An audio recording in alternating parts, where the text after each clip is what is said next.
Ito ang Bombo Radio Philippines. Fully digitalized. Numero 1 sa balita, komentaryo, drama at serbisyo publiko. Bombo Radio Philippines. Bombo Radio Philippines. Unmatched. Number 1 and most trusted source of news and information. Fast Paradyo Bombo. Oras sa Bombo Radio Iloilo, Philippine Standard Time, 45 minutos na nakaligad sa takna sining alas 11. Welcome sa pagpangalagad sa Bombo Anay sa Udto, diri sa DOFM Bombo Radio Iloilo, ang flagship station sa the number 1 most trusted source of news and information ng Bombo Radio Philippines. Adlaw kita karon sa Lunes, Pebrero 2, tuig 2026. Ginasaulog karon nato ng kapiestahan in Nuestra Señora de la Candelaria. Happy Fiesta sa mga taga-distrito sang Haro. Inimula ka mo ang Kurman, Bombo Chama, Blanco, Hover. Sa mga dalaguan kag mga nagapaunang karon nga mga balita. Siyam ka mga portalets sa ipahamtang sa Haro Plaza, libre kag wala sang bayad. Sunod pa sa government services sa office. Sa dugang pangapagpangalagad, nagpabombo batok sa ICAST enforcer. Nag-file na sa forma complaint batok sa nasambitan sining agent sa ICAST. Sa dugang pang mga balita kag impormasyon, assistance para sa mga Ilonggo survivor sa naglugdang nga MV Tricia Kirsten pasiguro sa Provincial Employment Services Office. What's the latest karon sa aton sining pagpangalagad diri mga kasimanwa, ining may kantanan sa ginapayag nagpalapta sa peke sining kwarta apang natukiban ngati hindi man siya gali ang direkta nga may kasalanan sila diri kay do ginkambyuhan man lang to sa iya ang pagpangusisa karon sang Haro PNP aton sining hibalawon. Sa dugang pang mga balita kag impormasyon, PRO6 ginklaro nga regular administrative process ang pag-relieve sa 46 ka mga hepe sa rehiyon kag hindi bangod sa kapaltahan. Syudad kag banwa sang Iloilo mayara na sang bago nga mga hepe. Muni madalaguan ang mga balita, issues kag impormasyon main sentro karon sa aton sining pagpangalagad sa gihapon diri sa palatuntunan na Bumbuhanay sa Udto. Sa mga dalaguan kag mga nagapauna karon nga mga balita iya banwa sa aton sining nasyon sa bilog sining pungsod Pilipinas. Istoryahan sinadri naton karon iya mga kauturan ang mga mainit man sining kag talupang don nga mga balita. Ang PhilHealth diri banwa ginpalapad pagid sini banwa ang sarang iya nga benepisyo para sa mga middle class. Tikol ng taon naton sa aton sining mga kuturan daw mahambal kita yang middle class karon amo niyang masami nga nagalukdo sa mga palasanon. Sa aton sining mga kasimanwati posible diri nga makabaton sa nga mas ginpalapad siniya nga benepisyo sa may kantanan sa ikayong lawas ang mga middle income Filipino nga direktang nagabayad sa kontribusyon sa Philippine Health Insurance Corporation o kung PhilHealth, samtang ginatuna naman sa ahensya ang mga bago sining programa sa idalom sa pag-supervisor pag-iyaman sa Department of Health. Sa isa sini pagpahayag ginatuad rin ni Health Secretary Teodoro Herbosa nga tinutuyo sang nasambitan sini karon nga ginaduso sini nila banwa nga pagsulundan ang mapaayong serbisyo para sa mga miyembro nga direkta iyang nagabayad sang premium halin sa ila sini iyang sweldo ukon ginakita sa negosyo. Ini kalakip or bilang dugang sini sa mga sekron ginapatuman ng mga programa sa mga sponsored members. Dugang pa sila diri mga biyan may bag-o siniya sa sining bag-o nga programa kinahanglan nga pasanyugon, paayuhon sa aton sining mga kabombo ang serbisyo para sa middle class. Ginpaigman ni Herbosa nga si President Bongbong Marcos kiniya mismo ang naghatag sa nagakigo sa nga pagtamod sa kinahanglanon or pagkinahanglan nga suporta sa mga direct contributors sa PhilHealth kalakip sa mga ginatun-an karon nga lihok amo ang mas maayo sining hospitalization. Sa aton sining mga kasimanwa kay ti syempre kung middle class ka, hindi ikaw malakip iya sa poorest of the poor, so makambal kita ng iban siniti limited ang ila sini iya nga benepisyo when it comes to hospitalization. No, sa aton sini karon niya nga mga kabumbo. Pero tiyan mo maning isa sa mga nagahatag ani iya banwa sang ginatawag sini naton balang akong kaisa ti makapaminsar ka man mga middle class earners, no? Ang mga ara abi sa makabig naton rich, no? Level, kag subong man poorest of the poor, no? Sa aton sini nga mga kabumbuti ang mga yara iyang sa ibabaw nga level ti kasarang sila magbayad buwis, kasarang man ini sila iya nga mag pa-hospital, hindi lamang ganiya sa mga government hospitals kundi pati na iya sa private hospital, no? Sa aton sini nga mga kabumbo at the same time nagakontribute ini sila sa bahin karon sa PhilHealth. Ang mga poorest of the poor, although nga ti ini sila mga kasimanwa, ang iban sini or kalabanan sini sa ilaway pa iya sa PhilHealth or hindi sila members sa PhilHealth, but as far as I can remember, no, may ara kita nga gin-extend pa gid iya gani sa benepisyo sa aton sini nga insurance ang aton sini nga gobyerno, of which ang mga indigent or indigent sa aton sini mga kasimanwa ang ginahatagan naman karon iya sa PhilHealth card.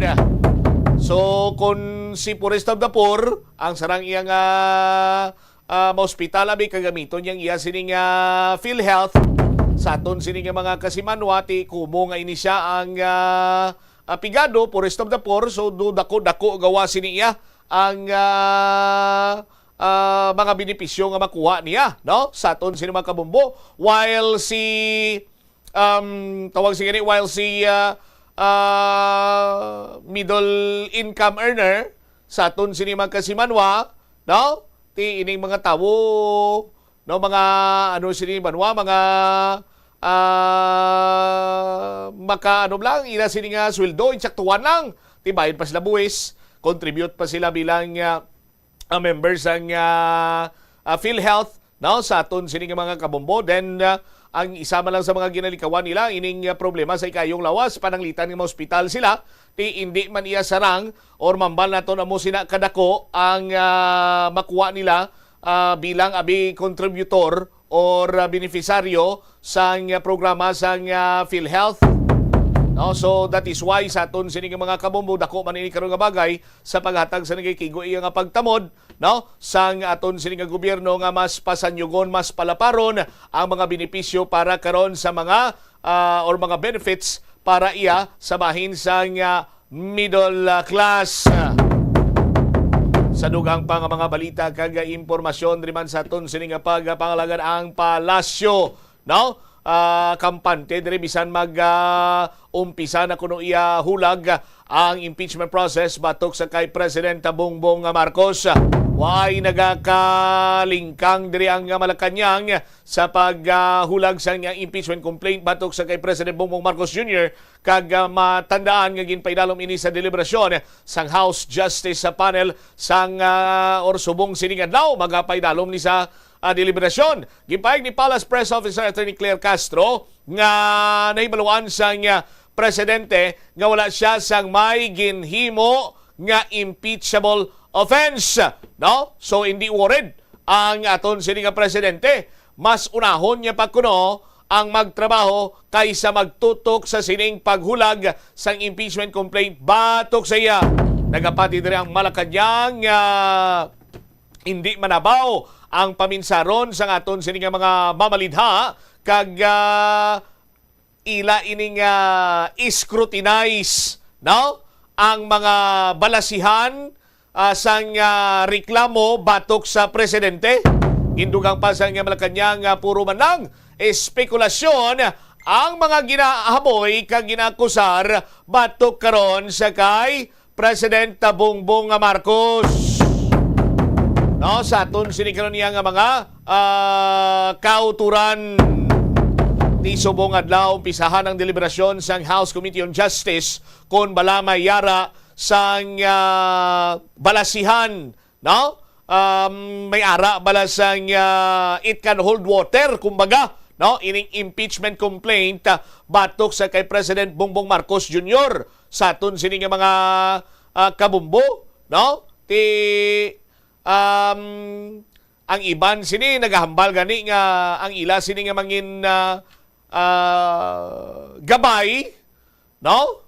Sa sining paghusisa sa nga nasambitan sining impeachment, ang ila sining nga konsiyensya sa aton sini karon niya nga mga kauturan. Kung madumduman sa Enero 19, nag-file sa impeachment complaint si Attorney Andre De Jesus batok sa kay President Bongbong Marcos, no? Sa sining ginapayag kidnapping batok sa kay former President Rodrigo Duterte. Ang ikaduhang reklamo nga gin-file yara sa likod sang nasambitan sining another impeachment complaint amo yang progressive group, no? Ang mga progresibo sining nga grupo, no? Kaga kaupod sa mga miyembro sang House nga yara sa Makabayan Block. Ginfilean to sa tong Nobyembre 26, no? Sa aton sini nga mga kasimanwa, file Enero 26. Sa aton sini nga mga kauturan. Sandig dire banwa sa sining gina-file nga sa progressive group, no? Betrayal of public trust, lakip na ang pag-insert sa 100 billion pesos sa national budget kag kickback sa kontrobersyal nga flood control project. Sa aton sini karon niya nga mga kauturan ni ginako diri ni Ridon nga mabudlayan nga makalusot sa Kamara ang impeachment complaint batok sa kay PBBM. So bantayan naton ini sa aton sini nga mga kabombo ang latest development sina diri. Samtang ginalauma naman nga sa masunod sini nga semana ati may mga personalidad, may mga individual nga magahulag man nga mag-file sa impeachment complaint. This time batok naman iya sa kay Vice President Sara Duterte. Kay matapos na ang 1-year ban or 1-year rule ban, no, sa aton sini nga mga kabombo sa pag-file sang impeachment complaint batok iya sa isa ka opisyal sa nga aton sini nga gobyerno, batok sa elected official sa gobyerno sa pungsod na Pilipinas. Samtang iya nga ti magahulag na ang pagpanghusisa diri sa impeachment complaint batok iya sa kay President Bongbong Marcos, gina-antisipar naman nga may ma-file man sa nga mga nagakaigo sini ang impeachment complaint batok sa kay Vice President Sara Duterte sa masunod nga semana. Ang detalye kag iban pa nga mga balita kag impormasyon balikan ta sa maray nga pagpalayag sa Bomboaray sa udto pagkatapos ang Bombo Network News. Ari ang mga household level fire safety measures nga dapat tandaan agud makalikaw sa sunog sa balay. Hindi magbutang o kung magtipon sang flammable substance o kung chemical nga makatugas ang sunog sa kusina o kung sa sulod sang balay. Ipalayo man sa mga kabataan ang pospro kag lighters. Patya ang kalayo kag baga matapos ang pagluto sa kusina. Siguraduhon nga wala nagasungaw kag pirmi limpyuhan ang mga kerosene kag gas stoves. Tandaan, ang paglikaw sa sunog sa sulod sa balay, responsibilidad sang bilog nga pamilya. Ang kalibutan ginakabugusan sang 71% sang tubig o kun kadagatan. Kag ang kadagatan nagabulig sa pagtugas sang tubig nga aton mainom kag hangin nga aton ginahaklo. Gani, aton halungan kag imentenar ang malimpyo nga ginaagyan sang tubig kag mga kadagatan. Sa masunod nga mga pamaagi. Magpartisipar sa mga organisasyon o kan clean-up events. Likawan ang paghaboy sa mga basura kung sa diin lang. Buhinan ang paggamit sa mga single-use plastic. Hindi pag-i-flush o kung ihulog sa mga lababo ang mga basura sa panimalay. Kaangay sang plastic straw, auto fluids, kag mga grasa. Kadagatan proteksyonan. Ito ang Bombo Radio Philippines. fully digitalized. Numero 1 sa balita, komentaryo, drama at serbisyo publiko. Bombo Radio Philippines. Bombo Radio Philippines. Unmatched. Number 1 and most trusted source of news and information. Paradyo Bombo. This is Bombo Network News Noontime Edition, broadcasting live at Bombo Radio Broadcast Center, Makati City, Philippines. Araw po ngayon ng Lunes, ikalawa sa buwan ng Pebrero taong 2026. Sa ulo ng ating mga balita. Sa mga pangunahing balita, ang bagong impeachment complaint laban kay Vice President Sara Duterte inihain muli sa Kamara de Representantes. Legal Counsel ng pangalawang Pangulo tiniyak naman haharapin ang bagong reklamo. Ang House Committee on Justice naman sinimulan na ang deliberasyon sa dalawang impeachment complaints laban kay Pangulong Ferdinand Marcos Jr. Samantalang Justice Committee nakitaan ng sufficiency in form ang unang reklamo.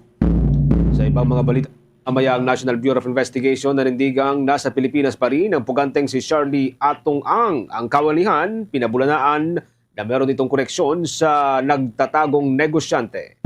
Si Philippine National Police Chief Melencio Nartatis Jr. nanindigang hindi nakatigan ang mga pulis na sangkot sa krimen kasunod ng pagkakasangkot ng ilang kapulisan sa pagpatay at pagnanakaw.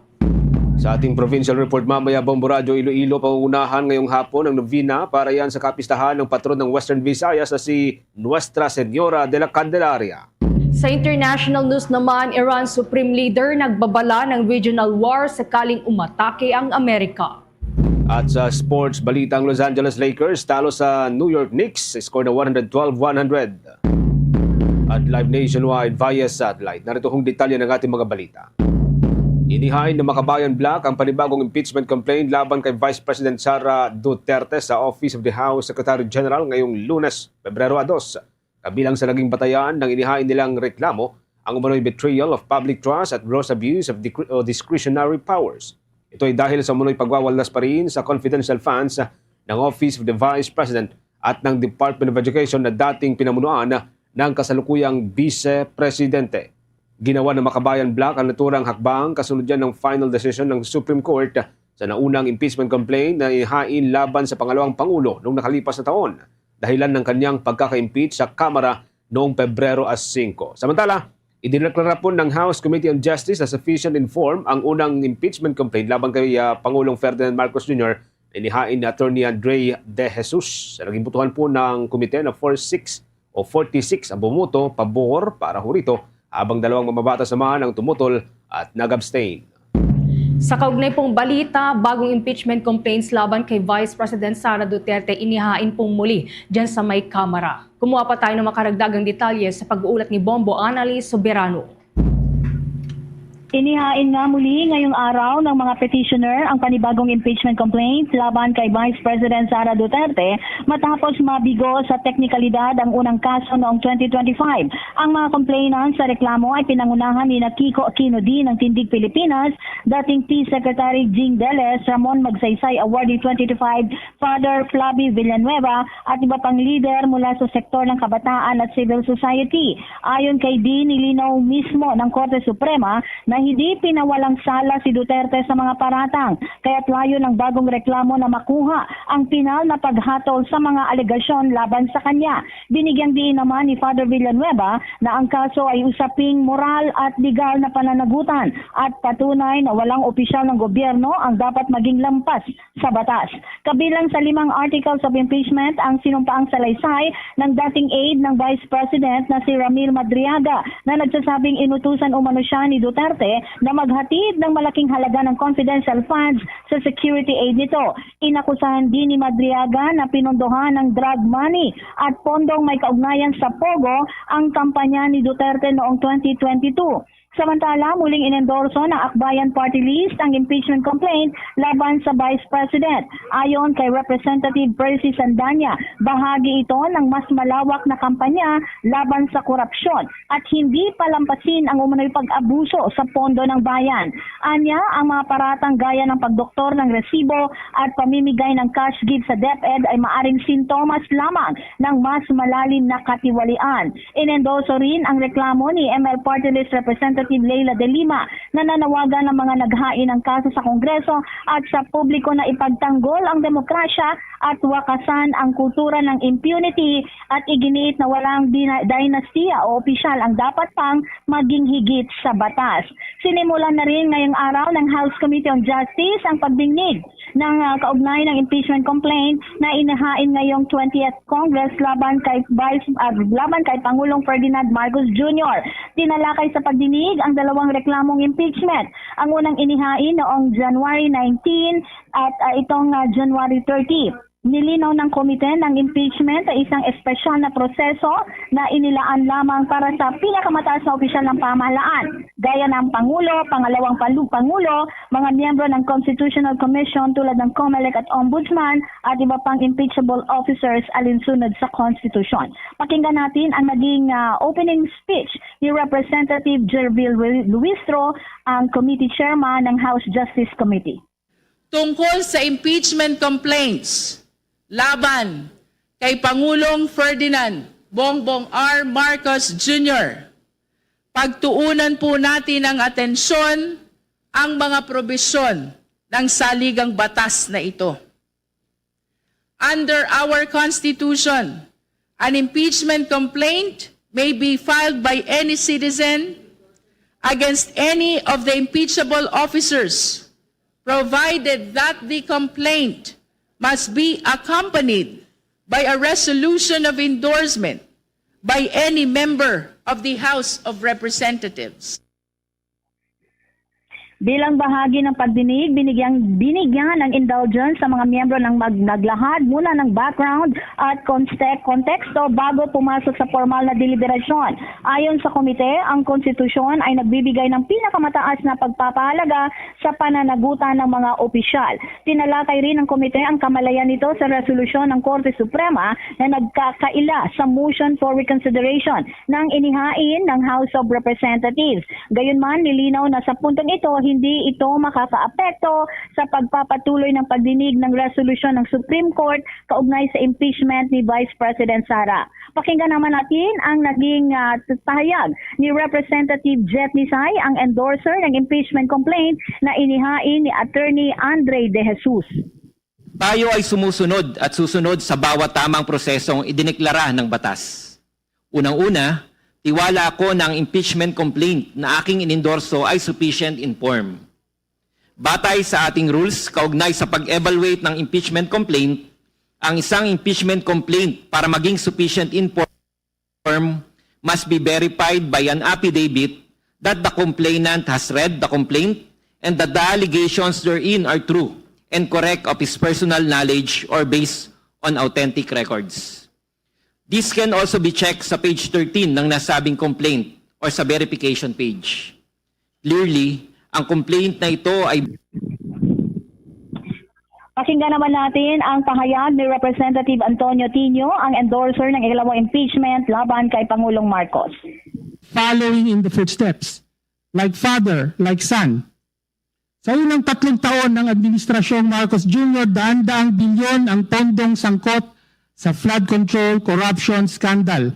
Nangyari ito hindi dahil sa kanya-kanyang diskarte ng ilang mga tiwaling opisyal ng DPWH, mga ganid na kontraktor at ilang korap na senador at kongresista o ng mga nasa ibaba, paligid at katabi ng Pangulo habang siya'y walang kamuwang-muwang at namulat na lamang sa katotohanan nitong SONA 2025 na may corruption pala sa gobyerno niya.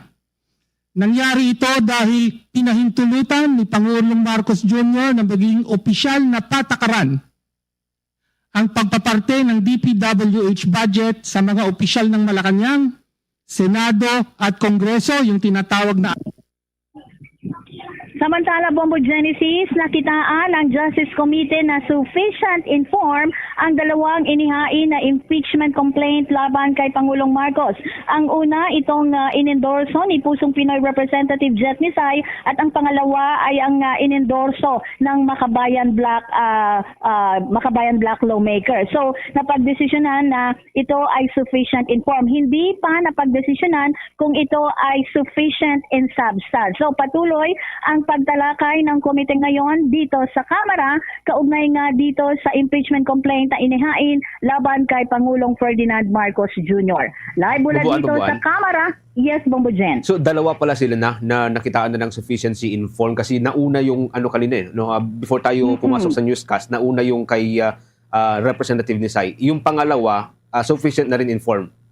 Yes, 34 congressman ang bumoto dito, Bombo Genesis. Okay. Yung sa una, parang overwhelming yung congressman 40. na bumoto doon sa unang impeachment complaint na inihain na in-endorse ni Representative Nisay. Dito naman sa Makabayan Block, 34 lawmakers ang bumoto pabor na may sufficient inform itong impeachment complaint laban sa Pangulo. So tatalakayin na lamang ngayon, Bombo Genesis, itong sufficient in substance. Kung may sufficient in substance ang nasabing impeachment complaint. Oh. So yan ang latest. Yes, Bombo Jen. 46 yung nauna Bumbuan, ano? So yun nga sabi mo nga, overwhelming. Doon sa naunang report kanina Bumbuan, yung pag-file ng impeachment complaint against VP Sara, tinanggap na ito officially ng House Secretary General. Yes, officially natanggap na ng House of Office ng Secretary General ang dalawang impeachment complaint. Yung una, inihain ng civil society, coalition ng civil society na inendorso ng Makabayan Block. Pangalawa, yung grupo ng Tindig Pilipinas na inendorso naman ng Akbayan Party List at ni ML Party List Representative Leila De Lima. So dalawang impeachment complaint yan, Bombo Genesis, na inihain kanina laban kay Vice President Sara Duterte. Sinabi naman ng mga mambabatas na nagpa-file na ito ay bagong complaint pero may mga iba pa na nadagdagan. Hindi ito yung unang complaint na inihain na binasura nga ng Korte Suprema. Pero ngayon ito ay bago pero may mga substance pa rin ng nakaraang impeachment, Bombo Genesis. So may mga nadagdagan lamang. Kabilang na yung pahayag ng kanyang dating aide ni BP Sara na si Madriaga na sinasabing yung kanyang pondo noong eleksyon ng 2022 ay mula sa Pogo, Bombo Genesis. Okay. Bumbo, ever? With your questions? Alright. Bomboan, tanungin ko lang, since nagsimula na itong deliberasyon sa impeachment complaints against the Vice President, inadapt ba ng House Committee on Justice yung mga rekomendasyon ng Korte Suprema dun sa naunang impeachment complaint against the Vice President? Magkaibang mode kasi yung ginamit, Bombo Everly. Yung mode 2 na sinasabi kung saan hindi nadadaan sa House Committee on Justice, no? Yung impeachment complaint ni BP Sara noong 2025, noong 90th Congress. No, ngayon, ang ginagawa ngayon dito ng komite ay ang paggamit nila ng mode 1. No? Ito yung pag-endorso muna, i-refer muna yung impeachment complaint sa Committee on Justice and then ito ay ipapasa sa plenaryo. So ganito yung magkaiba kasi yung mode. So ang ginagamit nila ngayon itong mode 1. Alright. Since sakali man Bomboan na umusad nga itong impeachment complaint at makitaan ng sufficiency in form and substance itong mga impeachment complaints, meron na bang nabuong defense team ang Pangulo? Sa ngayon, tinanong natin yan, Bombo Everly, no, nung mag-press con si Palace Press Officer Undersecretary Claire Castro. Sinabi naman ni Castro sa atin na wala pang binubuong legal team ang Pangulo hinggil nga sa kanyang itong impeachment complaint. So abangan din natin yan at tatanungin natin ulit kay Yuse Castro kung meron na ba sa ngayon dahil nagsimula na ang pagtalakay ng deliberasyon ng impeachment complaint ng Pangulo dito nga sa House Committee on Justice. Alright. Maraming salamat, Bumbuan. Live mula dito sa Kamara, Bombo Anali Montaño Soberano nag-uulat. And this is Bombo Radio Philippines, the #1 and most trusted source of news and information. Basta Radio, Bombo! Dakuan po natin ang kampo ni Vice President Sara Duterte, mga kabombo. Naglabas po ng opisyal na pahayag ang kampo ng pangalawang Pangulo kaugnay ng muling paghahain ng impeachment campaign laban sa kanya. Ayon naman kay Attorney Michael Powa, ang nagsisilbing tagapagsalita ng defense team, hindi na ikanagulat ang naturang hakbang nitong mga nagsusulong ng reklamo. Binigyang diin ng kampo na kamakailan ay nilinaw ng Korte Suprema ng impeachment ay hindi basta-basta prosesong politikal na nakabatay lamang sa legasyon o sa impluensya ng propaganda at itong iba't ibang mga nailalagay na mga posting sa social media. Sa halip, ito ho ay isang mekanismong konstitusyonal na dapat umano ay merong pamantayan may ebidensya at tamang proseso. Iginiit ni Attorney Poa na handa silang harapin ang mga paratang sa pamagitan ng wastong constitutional process. Kumpiyansa rin ng kampo na sa patas at walang kinikilingang pagdinig ay mahapatunayan na walang batayan sa katotohanan at sa batas ang mga akusasyon o alegasyon. Sa kabuuan, nanindigan ng defense team na ang impeachment laban kay Vice President Sara Duterte ay isang hamon na kanilang haharapin ng buong tapang at tiwala sa hustisya. Tinawag din na Attorney Egon Cayosa, isa kong constitutional law expert at dating presidente ng Integrated Bar of the Philippines na pinaka-binatikos at questionable desisyon sa kasaysayan ng bansa ang naging pasya ng Korte Suprema kaugnay ng motion for reconsideration ng Kamara sa impeachment laban kay Vice President Sara Duterte. Ayon sa abogado, questionable ang ruling ng kataas-taasang hukuman na nag-deny ng may finality sa motion ng House of Representatives. Noong Enero 29 ng kasalukuyang taon, naglabas nga ang unbank ng ruling na pinagtibay ang naunang desisyon nitong Hulyo 25 ng nakalipas na taon. Nagsasabing unconstitutional ang impeachment complaint laban kay VP Sara. Batay sa Supreme Court, nilabag ng Kamara ang probisyon ng Article 11, Section 3 ng Constitution dahil yan sa multiple impeachment complaints na isinampa sa loob ng isang taon. Gayunpaman, para sa mga kritiko, kabilang si Attorney Cayosa, ang desisyon ay nagdulot ng mas malalim na usapin sa separation of powers at accountability ng mga opisyal. Matapos ang ruling ng Korte Suprema, muling naghain ng impeachment complaint ang Makabayan Bloc laban kay Vice President Sara Duterte ngayong araw na ito. Samantala, naniniwala din si Bicol Saro Party List Representative Terry Ridon na maaring agad na i-refile ang mga impeachment complaint na una hong inihain laban kay Vice President Sara Duterte kahit wala nang binabago sa mga nilalaman ng mga ito. Anya, kompleto ang lahat ng mga naunang reklamo at hindi pinakialaman ng Korte Suprema ang nilalaman ng mga ito dahil tanging ang teknikalidad lamang ng paghahain ng reklamo ang naging basehan ng desisyon ng kataas-taasang hukuman. Natilian niyang intact ang substance ng mga reklamo lalo na ang consolidated impeachment complaint na sinuportahan ng mahigit 2/3 ng miyembro ng Kamara noong Pebrero 5 ng kasalukuyang nakalipas na taon. Sa muling paghahain ng impeachment complaint laban kay Vice President Sara, natilian niyang pinakamalaking issue pa rin ang mga nilalaman ng mga naunang reklamo tulad ng hindi may paliwanag na paggasta ng confidential funds at intelligence fund, pagbabanta sa First Family, at iba pang kontrobersyal na isyong kinasasangkutan ng pangalawang Pangulo na pare-parehong nilalaman din ng mga naunang complaint. Halos isang taon mula noong na-impeach ang pangalawang Pangulo sa Kamara de Representantes at panibagong reklamo muli ang kinakaharap nito matapos maghain ngayong araw ang Makabayan Bloc ng reklamo. Inasahan ng iba pang mga reklamong ihahain laban sa pangalawang Pangulo sa mga susunod na araw. Batay na rin po yan sa naunang pahayag ng ilang grupo na dati nang naghahanda ng impeachment complaint. Samantala, dako po tayo dyan sa National Bureau of Investigation. Nanindigan po ang Bureau na nasa Pilipinas pa rin ang puganteng si Charlie Atong Ang. Ang kawanihan pinabulaanan na may koneksyon sa negosyante. Kaugnay niyan, may karagdagang pang report si Bombo Grant Hilario. Nanindigan ng National Bureau of Investigation na nasa loob pa rin ng bansa ang pugante at negosyanteng si Charlie Atong Anga. Sa panayam kay Attorney Angelito Magno, Acting Director ng Naturang Kawanihan, kanya ibinahagi na sila ay naniniwala nga nasa Pilipinas pa rin ang pugante.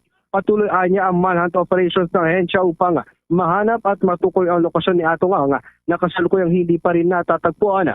Dagdag pa niya, nakikipag-ugnayan din sila sa iba't ibang mga embahada ng bansa sa kalimang merong impormasyon nagsasabing nakalabas na ito ng bansa. Subalit dahil sa kawalan pa ng opisyal na pahayag mula sa Department of Foreign Affairs at Bureau of Immigration, git niya ay posibleng nasa Pilipinas pa rin ang puganteng si Atong Anga. Narito ating pakinggan ang pahayag ni Attorney Angelito Magno, Acting Director ng National Bureau of Investigation. Manhunt natin, no? We are communicating with our officials para dun sa mga ibang embassies to learn or to know whether merong sighting sa kanila o merong impormasyon na maaring siya ay nakalabas ng bansa. Pero still, we believe that absence the official communication, the official statement coming from our DFA and the immigration. Habang pagtitiyak naman niya ay ginagawa ng ahensya ang lahat, maresolba lamang ang ikinasang manhunt operations.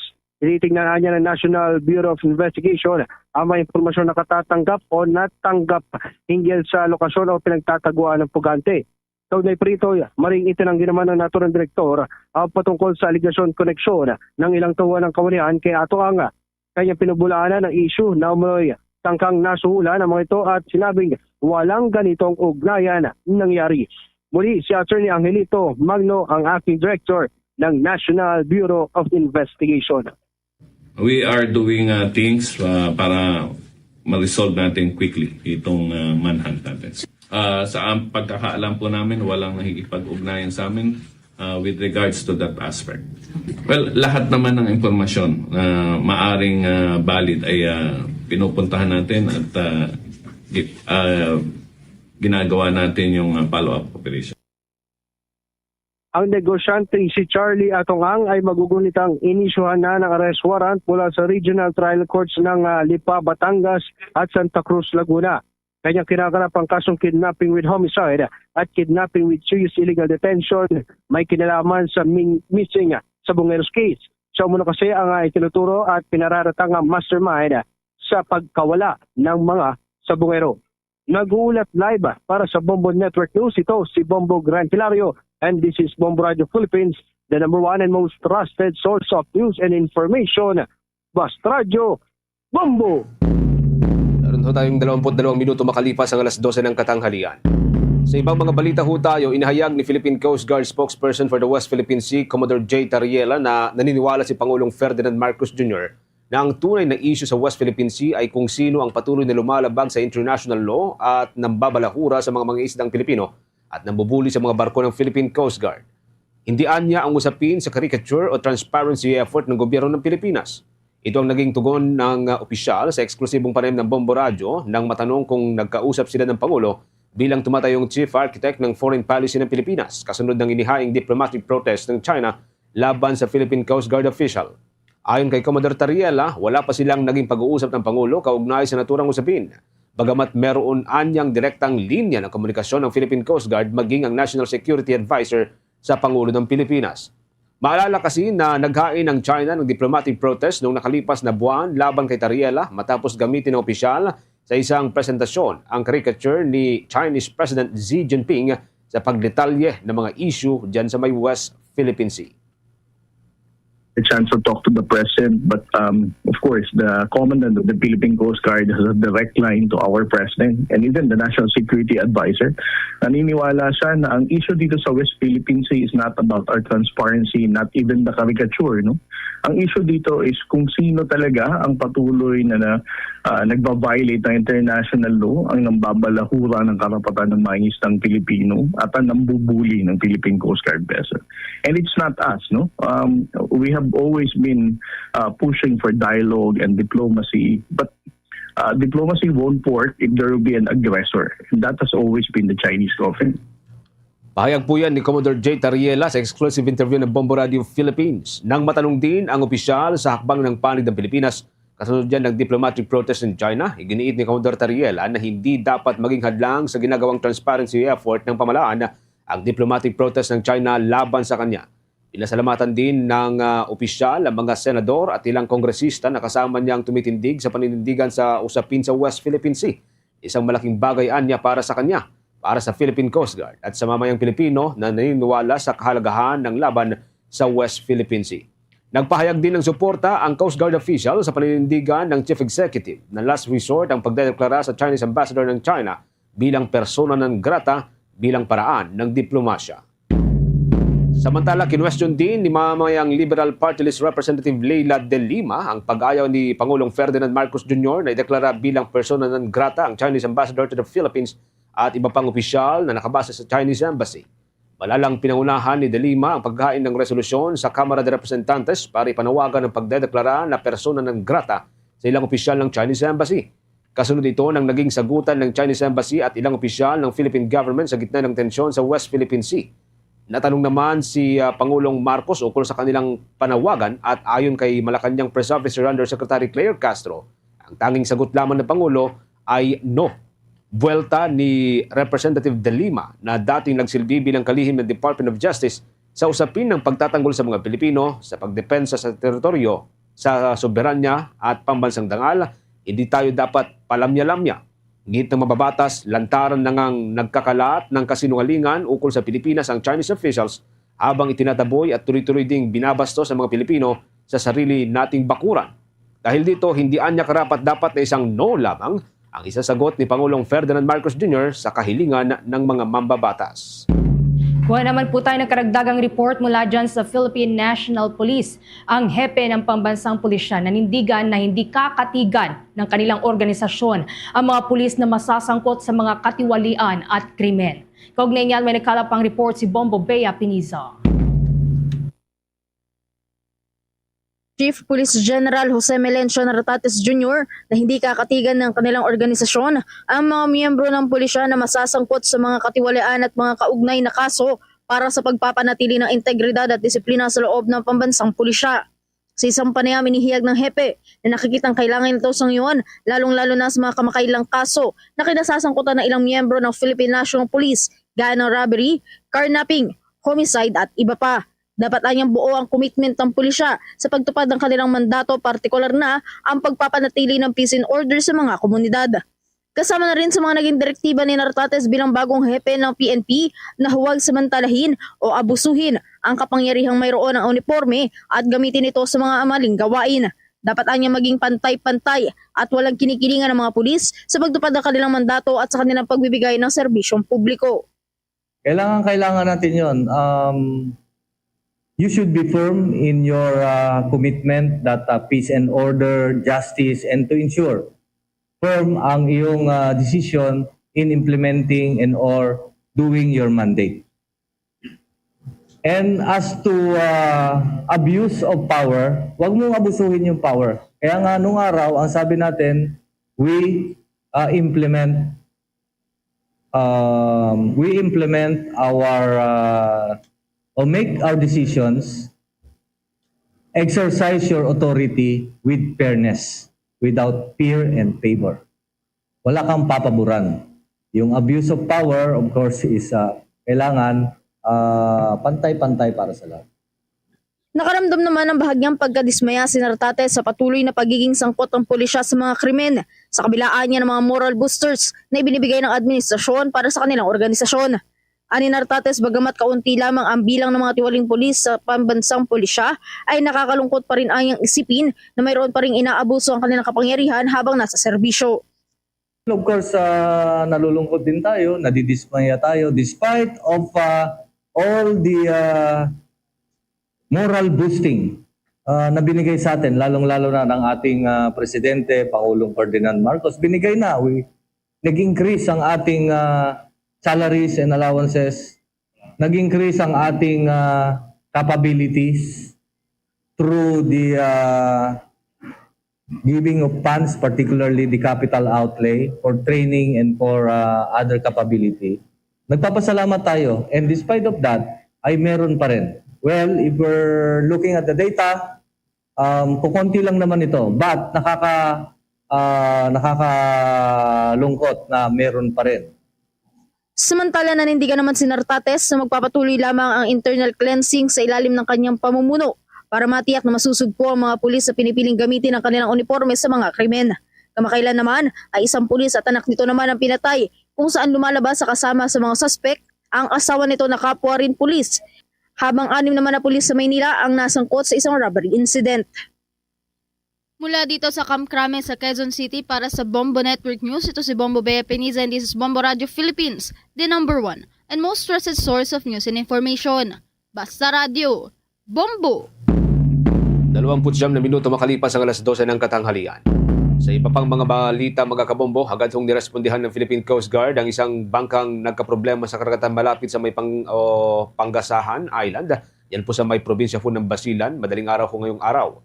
Habang nagsasagawa ng search and rescue operations ang ahensya para ho sa MV Tricia Christine 3, nakatanggap sila ng ulat ukol sa MLAS Express 2. Nagkaroon daw ho ng sira sa Manibela habang bumibiyahe mula Bangingi sa may bahagi po ng Sulu patungong Zamboanga City. Agad na nagtungo sa lugar ang barko ng Republika ng Pilipinas o BRP 2 Bataha at inalis ang bangka sa mababaw o dinalang bangka sa mababaw na bahagi ng karagatan upang maiwasan ang panganib.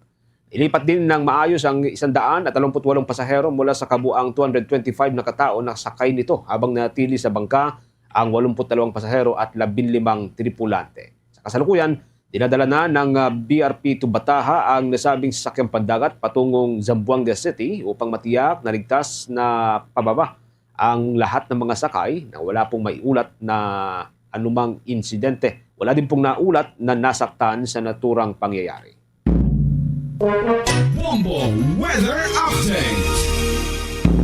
Sa ating weather report, mga kabombo, makakaranas ho ng ang malaking bahagi ng ating bansa ng kalat-kalat na pagulan at isolated thunderstorms sa dulot ng shear line. Ayon po ito sa Weather Bureau.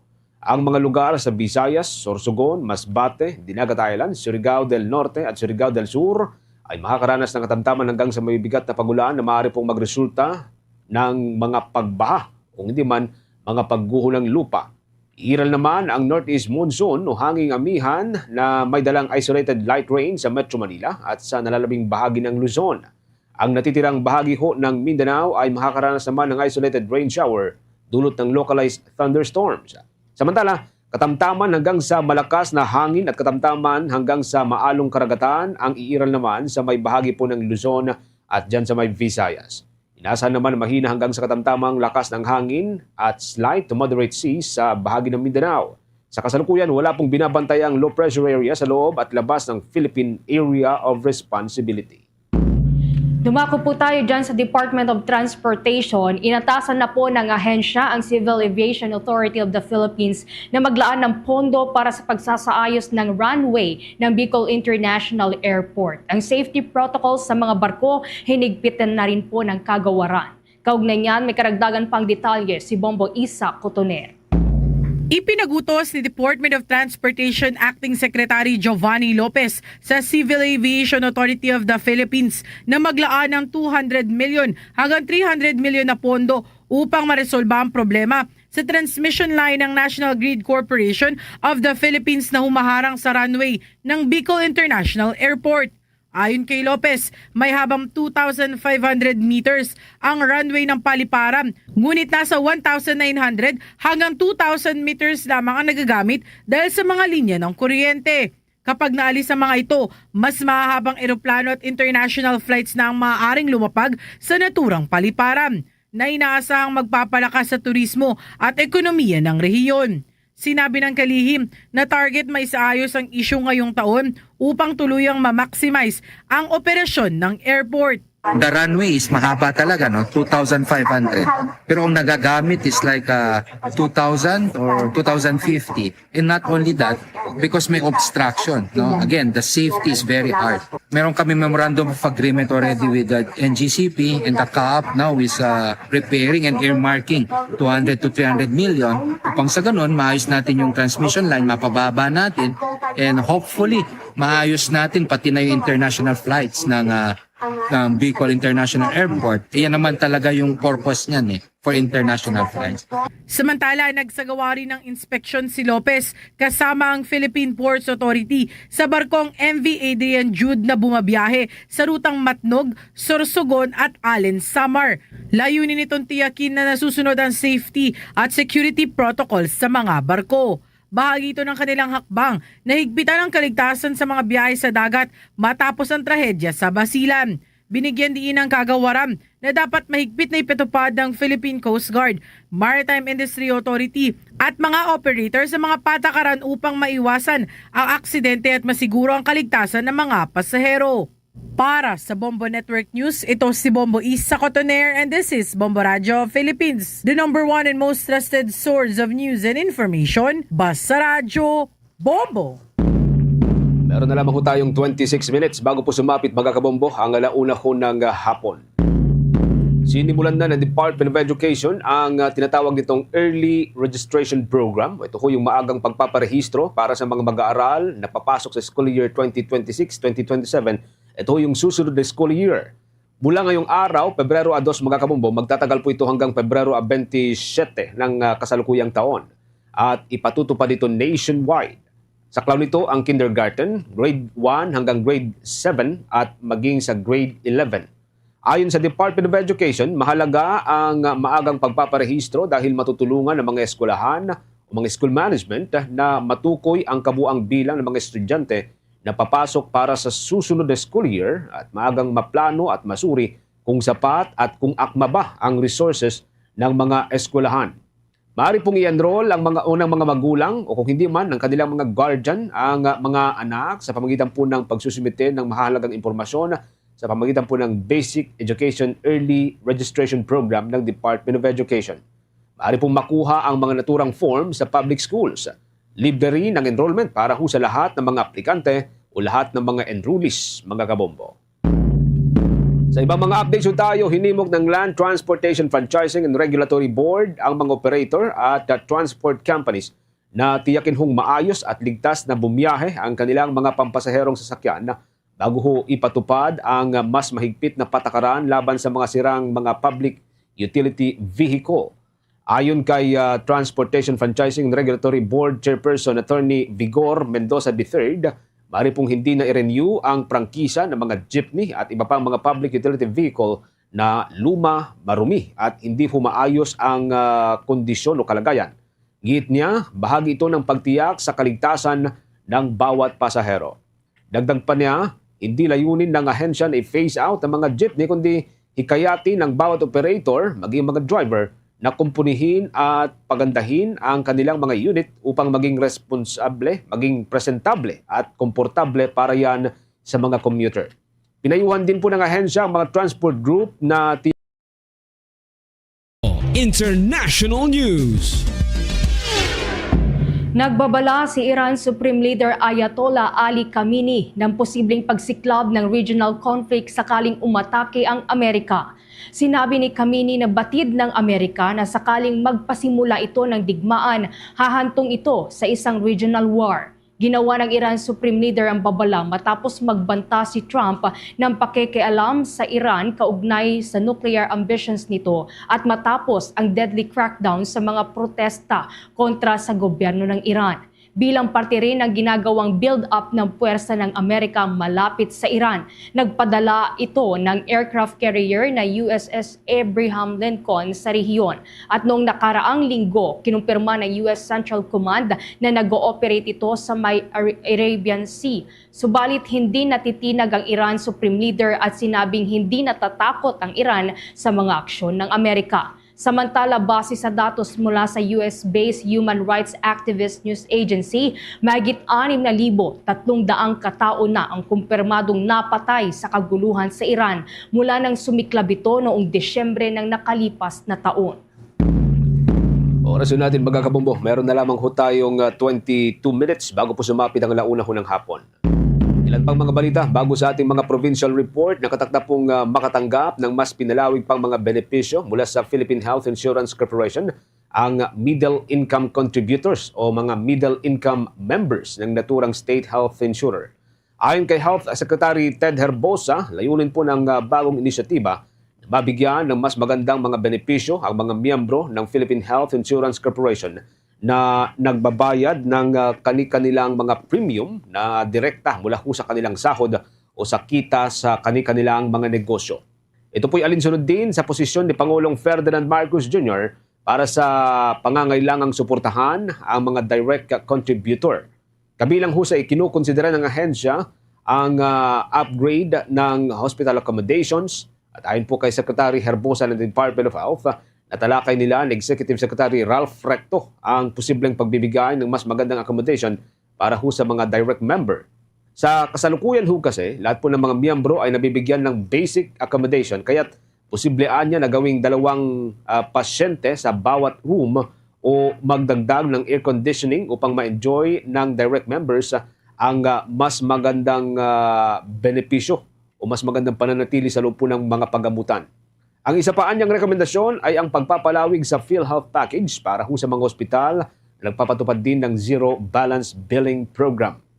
Pag-aaralan niya ito ng kanilang team kung kayang masustain ito ng Philippine Health Insurance Corporation, bagamat handaan niya silang magbayad ng malaking halaga sa mga ospital ng hanggang sa 300 piso o sa 300 bilyong piso at posibleng tasan pa ito ngayong taon. Binibigyang diin naman ni PhilHealth spokesperson Dr. Israel Francis Paragas na ang PhilHealth benefits ay available sa lahat po ng mga miyembro kabilang po dito ang mga walang premium payments. Meron na lamang po tayong 20 minutes mga kabombo bago po sumapit ang 1:00 ng hapon.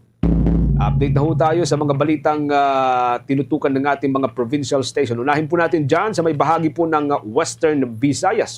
Para sa mga listeners, mga viewers natin dyan mga kabombo, ang Bombo Radio Iloilo, pangungunahan po ngayong hapon dyan sa may Iloilo City ang novena para yan sa fiesta ng patron ng Western Visayas na si Nuestra Señora de la Candelaria. May update po dyan ng Bombo Radio Iloilo. Pangungunahan ng flagship station ng Bombo Radio Philippines ang novena kasabay ng solemn procession para sa kapistahan ng patrona ng Western Visayas na si Nuestra Señora de la Candelaria. Ito'y gaganapin 4:00 ngayong hapon kung saan ang novena ay mapapakinggan sa radio at mapapanood sa Facebook Live ng Bombo Radio Iloilo. Inaanyayahan naman ang lahat ng mga kabombo na sumama sa novena. Napag-alaman na kaninang umaga isinagawa ang solemn pontifical mass na pinangunahan naman ni Haro Archbishop Most Reverend Medifil B. Billones, D.D. Napag-alaman na libo-libo mga debotong bumibisita sa Haro, Iloilo City para makibahagi sa kapistahan ng Our Lady of Candles. Kabilang sa aktibidad ng kapistahan ay ang tradisyonal na pagbabasbas sa mga kandila na inuuwi ng mga deboto at bisita sa paniniwalang ang nabasbasang mga kandila magbibigay ng proteksyon sa kanila laban sa kasamaan, pinsala at kalamidad. Sa humili naman ni Haro Archbishop Most Reverend Medifil B. Billones, D.D., binigyang diin ito na si Birheng Maria ay maihahambing sa buwan na sumasalamin sa liwanag ng araw. Ang kanyang kabanalan at biyaya ay nagmumula lamang kay Jesus na kanyang anak. Anya, wala siyang sariling liwanag, kundi pinapakita ni Birheng Maria ang liwanag ni Kristo upang magbigay liwanag sa dilim. Sa ganitong paraan anya, ginagabayan ni Birheng Maria ang mga tao patungo kay Jesus at hindi sa kanyang sarili. Her fiat, born out of deep faith and obedience, made her commit to stewardship of the greatest gift, who is Jesus Christ our Lord, bearer of the light of the world, or Nuestra Señora de la Candelaria, na nagdala kay Niño Jesus. Mama Mary was bearing the light. In our church teachings, ang sentro si Jesus. Para sa Bombo Network News, ito si Bombo Ayan Gahete. This is Bombo Radio Philippines, the #1 and the most trusted source of news and information. Basta Radio Bombo! Kumuha pa po tayo ng update doon sa maagang ang pagsasampa ng impeachment complaint ng Makabayan Bloc laban kay Vice President Sara Duterte. Anila dahil ito sa pabago-bagong interpretasyon ng Korte Suprema. Kaugnay niya na may nakalap pang report ng Bombo Radio Kawayan. Ipinaliwanag ng isang eksperto sa constitutional law kung bakit maagang naisampa ng Makabayan Bloc ang impeachment complaint laban kay Vice President Sara Duterte ngayong araw, February 2, 2026. Sa panayam ng Bombo Radio Kawayan kay Atty. Domingo Egon Cayosa, isang constitutional law expert, sinabi niya na ang maagang pagsusumite ay bunsod ng pabago-bagong interpretasyon ng Supreme Court tungkol sa kahulugan ng 10 session days at proseso ng plenary session sa kaso ng Vice Presidente.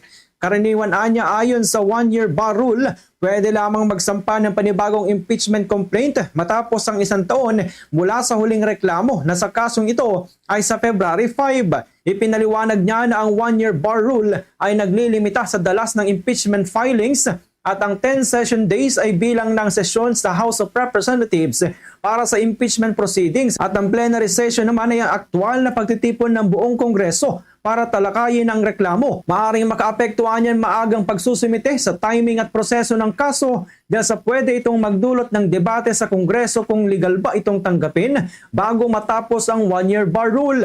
Maaari rin itong humantong sa pagtukoy kung paano dapat bilangin ang session days at alin ang tamang interpretasyon ng Supreme Court na posibleng makaapekto sa daloy at bilis ng impeachment proceedings. Napaka-controversial na decision ng Supreme Court na ito. Natingin ng napakaraming dalubhasa sa batas, maling-mali.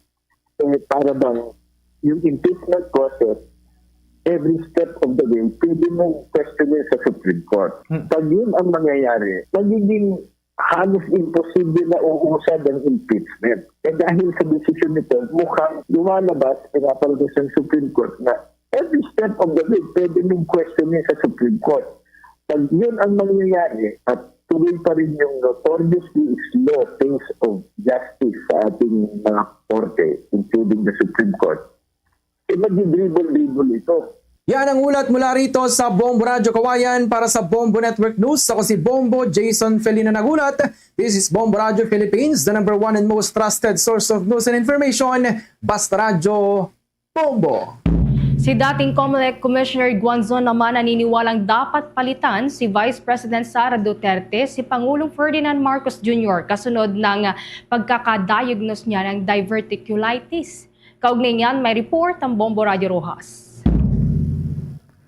Naniniwala si dating Commission on Elections Commissioner Attorney Rowena Guanzon na dapat munang humalili si Vice President Sara Duterte kay Pangulong Ferdinand Marcos Jr. Ito ay matapos madiagnose ang Pangulo sa sakit na diverticulitis. Sa panayam ng Bombo Radio Rojas kay Commissioner Guanzon, sinabi niya na batay sa Article 7, Section 11 ng Konstitusyon, nakasaad na ang Vice Presidente ang maring humalili sa Pangulo kung ito ay hindi kayang gampanan ng kanyang mga tungkulin dahil sa karamdaman. Ayon kay Guanzon, kung sasailalim sa operasyon ng Pangulo na nangangailangan ng general anesthesia, maaari itong ituring bilang temporarong incapacitation. Ang pahayag na ito ay muling nagbukas ng diskusyon tungkol sa constitutional line of succession kung saan nararapat na humalili ang Vice Presidente sa Pangulo kapag hindi na nito kayang gampanan ang kanyang mga tungkulin. Nananawagan din si Guanzon kay Executive Secretary Ralph Recto na ipaalam sa publiko ang tunay na kalagayan ng Pangulo dahil ito ay nakasaad din sa konstitusyon. Sundin na lang nila ang Constitution, Article 7, Section 11, in case of temporary incapacity ni Bongbong Marcos dahil ay mailalim ng anesthesia. Sundin na nila yung mga steps doon. Susulat na mismo si BBM sa mga kabinete niya, sa Armed Forces Chief, sa Senate President at sa Speaker of the House at sa Secretary ng DND na siya ay magiging temporary incapacitated dahil siya ay magiging under anesthesia dahil sa surgery niya. Yun ang immediately, of course, they must inform the Vice President. Mula rito sa himpilan ng Bombo Radio Rojas para sa Bombo Network News, ito si Bombo Syra Joy Aload Bautista. And this is Bombo Radio Philippines, the number one and most trusted source of news and information. Basta Radio, Bombo! Dako naman tayo dyan sa may bahagi po ng Mindanao area. Ilan pang mga grupo nanindigan na kailangan daw mapatalsik si Pangulong Ferdinand Marcos Jr. dahil daw dito sa tinatawag na culpable violation of the Constitution. May exclusive report dyan ng Bombo Radio Cagayan de Oro. Suportado ng grupong Kalipunan ng Damayang Mahihirap o Kadamay ang mga isinampang batayan sa impeachment case laban kay Pangulong Ferdinand Marcos Jr. na inihain ng Makabayan Bloc noong nakaraang linggo. Ayon kay Mimi Doringo ng Kadamay, bagamat sila ay nagsampa ng reklamo laban sa Pangulo dahil sa kanyang pagiging incompetent, kinikilala nila na kasalukuyang humarap ang bansa sa krisis at mabibigat na isyu habang patuloy na nanghihina ang gobyerno. Sinabi ni Doringo na hindi na dapat magdusa pa ang mamamayan at maghintay hanggang sa susunod na eleksyon upang maresolba ang mga problema sa bansa. Hinikayat niya ngayon ang publiko na gamitin ang kanilang mga karapatan at ipahayag ang galit sa gobyerno sapagkat sa kasalukuyang sitwasyon, posible umanong lalo pang lumala ang mga problema ng bansa pagdating ng taong 2028. Siguro naman po sa dinanas natin, no, yung wala naman yung pangakong 20 pesos na kilo ng bigas, walang murang pabahay sa mga maralita, inaagaw ang kabuhayan ng mga maralita, matindi ang pagpandarambong sa ating kalikasan, katulad na lang ng nangyayari sa Dupax, no, na mas pina-priority pa yung pagwasak sa ating kalikasan para lang sa ganansya ng mga kurap at ng mga ganid. Si Mimi Doringo sa Kalipunan ng Damayang Mahihirap o Kadamay. Mula Bombo Radio Cagayan de Oro, ito si Bombo Jane May Abulag and this is Bombo Radio Philippines, the #1 and most trusted source of news and information. Basta Radio, Bombo! Mga responder naman at volunteers sa operasyon sa Binaliw Landfill para rangalan daw po ng Bureau of Fire Protection dyan sa Region 7. Kaugnay niyan, may report ang Bombo Radio Cebu. Magbibigay ng parangal ang Bureau of Fire Protection Region 7 sa mga volunteers, responders at mga tauhan ng BFP na lumahok sa search, rescue and retrieval operations matapos gumuho ang landfill sa Barangay Binaliw, Cebu City noong Enero 8. Ito ay inanunsyo ni Fire Chief Superintendent Fred Trajera Jr., ang Regional Director ng BFP 7 sa ginanap na lingguhang flag ceremony na kanilang ino-host sa Cebu City Hall grounds kaninang umaga. Dumalo rin sa nasabing aktibidad ang ilang matataas na opisyal ng lungsod ng Cebu. Ayon kay Trajera Jr., may posibilidad ding mapasama sa mga pararangalan ang iba't iba pang mga tauhan na ipinadala sa malalaking trahedya at kalamidad gaya ng Bagyong Tino na tumamas sa lungsod. Ang mga ito ay inaasahang makakatanggap din ng cash incentives bilang pagkikilala sa kanilang mga serbisyo. Dagdag pa niya, posibleng dumalo sa naturang seremonya ang National Director ng BFP at may posibilidad rin na ang lungsod ng Cebu ang mag-host ng programa upang parangalan ang mga bombero at voluntaryong nagpakita ng kabayanihan at malaking ambag sa matagumpay na operasyon sa gumuhong landfill sa Binaliw. Samantala, inihayag din ng ahensya ang mga hakbang at aktibidad na kanilang isasagawa ngayong buwan at sa susunod na buwan, Marso, kaugnay ng pagdiriwang ng Fire Prevention Month. Bagamat may panahon pa bago ang Marso, patuloy na ang paghahanda ng BFP 7 at ang pagbibigay ng paalala sa publiko, lalo na't sunod-sunod ang mga insidente ng sunog sa Cebu City. Layunin ng mga paghahandang ito na maiwasan ang anumang uri ng trahedya at mapanatili ang kaligtasan ng publiko sa mga nasasakupan ng ahensya. Headed by this department, this agency, by the Fire Director, Jesus Piedad Fernandez, the Chief of the BFP of the entire country, who will be visiting by next week to dole the award of all the responders, not only the BFP, to include the city disaster management responders in that Binaliw incident. He will be coming to give honor and give award to those people. And mula rito sa lungsod at lalawigan ng Cebu, this is Bombo Irene Ardiente and this is Bombo Radio Philippines, the #1 and most trusted source of news and information. Basta Radio, Bombo! Diyan pa rin sa may bahagi ng Visayas, mga kabombo, ilang mga negosyante sa rehiyon, ikinatuwa ko ang naging inspection nitong si Department of Public Works and Highway Secretary Dizon sa Daang Bahar Likahudyan. May update po ang Bombo Radio Tacloban. Ikinatuwa ng ilang negosyante ang pagbisita ni Department of Public Works and Highways sa Secretary Vince Dizon ngayong araw sa Eastern Visayas para tingnan ang kalagayan ng mga kalsada sa National Maharlika Highway. Ayon kay Regional Governor Philippine Chamber of Commerce and Industry Eugene Tan, malaking tulong ang mai-inspection ni Secretary Dizon ang National Highway para agad itong mapaayos sa lalong madaling panahon. Dagdag pa ni Tan na siya mismo ay naka-eksperyensya kung gaano kahirap ang dumaan sa nasabing kalsada sa Samar area kung saan malaking problema ito sa ilang commuters at mga namamasaheros na sasakyan. Binigyan din nito bilang isang negosyante na nakakaapekto ito sa pang-araw-araw na biyahe ng mga namamasaheros dahil ginagahol sila ng oras at nasisira ang kanilang mga sasakyan na posibleng madagdagan ng kanilang maintenance cost.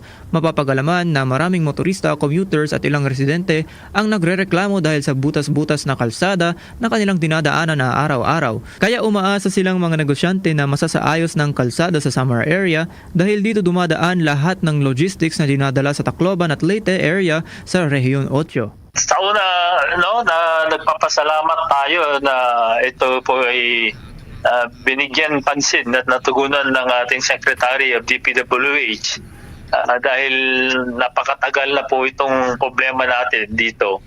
At isa po itong nagiging hadlang para sa mga negosyante. Hindi lang dito sa Region 8, kundi yung mga papasok na maggusto magnegosyo dito sa atin. Alam naman po natin na ang logistics ay basic po yan para sa mga nagnegosyante na tinitingnan nila.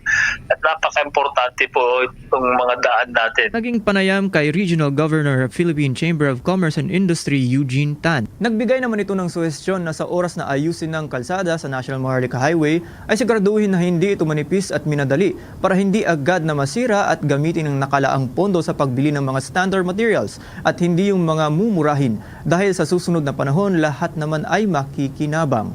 At mula dito sa San Juanico Bridge, ako si Bombo Renzo Lesiges and this is Bombo Radio Philippines, the #1 most trusted source of news and information. Basta Radyo, Bombo! Pilipinas bilang official Philippine entry sa Dhaka International Film Festival 2026 sa Bangladesh. Una nang nagwagi ang pelikula ng NETPAC Jury Prize sa Cinemalaya Independent Film Festival 2025. Ito nga ay kinatatampukan ni Geraldine Villamil at Alessandra De Rossi. Ang obra ay isang mockumentary patungkol sa isang magsasaka na pagod nang maging Pilipino, kaya naman gumawa ito ng sariling bansa, ang Republika ng Pilipinas. Sa exclusive interview ng Star FM Manila sa direktor na si Rene Patricia Dimla, ibinahagi nito ang motibasyon sa paglikha ng pelikulang ito, gayon din ang pasasalamat sa lahat ng sumuporta sa kanilang proyekto. As it's a mockumentary about a farmer, si Cora Vitog, inaagawan siya ng lupa ng gobyerno and she said ayoko nang maging Pilipino. First draft ng film was made 2019, nung height nung drug war. Doon ko talaga naisip, personally nung ko naisip na ayoko nang maging Pilipino. And kataon din na I was able to watch a documentary about micronations and I thought, magandang ipag-marry yung dalawang idea. Isang taong ayaw na maging Pilipino and nagtayo ng sariling bansa. May mga lumapit sa amin from Bangladesh, from Italy, from Japan who said that they really related to the film. Actually, it's a call to action, sort of. Hopefully, na sana nga ma-inspire yung mga tao na makibahagi at makialam sa nangyayari sa bansa natin. And it came at a time talaga na yung height ng flood control. So, tumiming din. Ang Dhaka International Film Festival na may tema ngayong taon na Better Film, Better Audience, and Better Society ay ginaganap kada 2 taon para sa mga filmmakers mula sa iba't ibang bansa.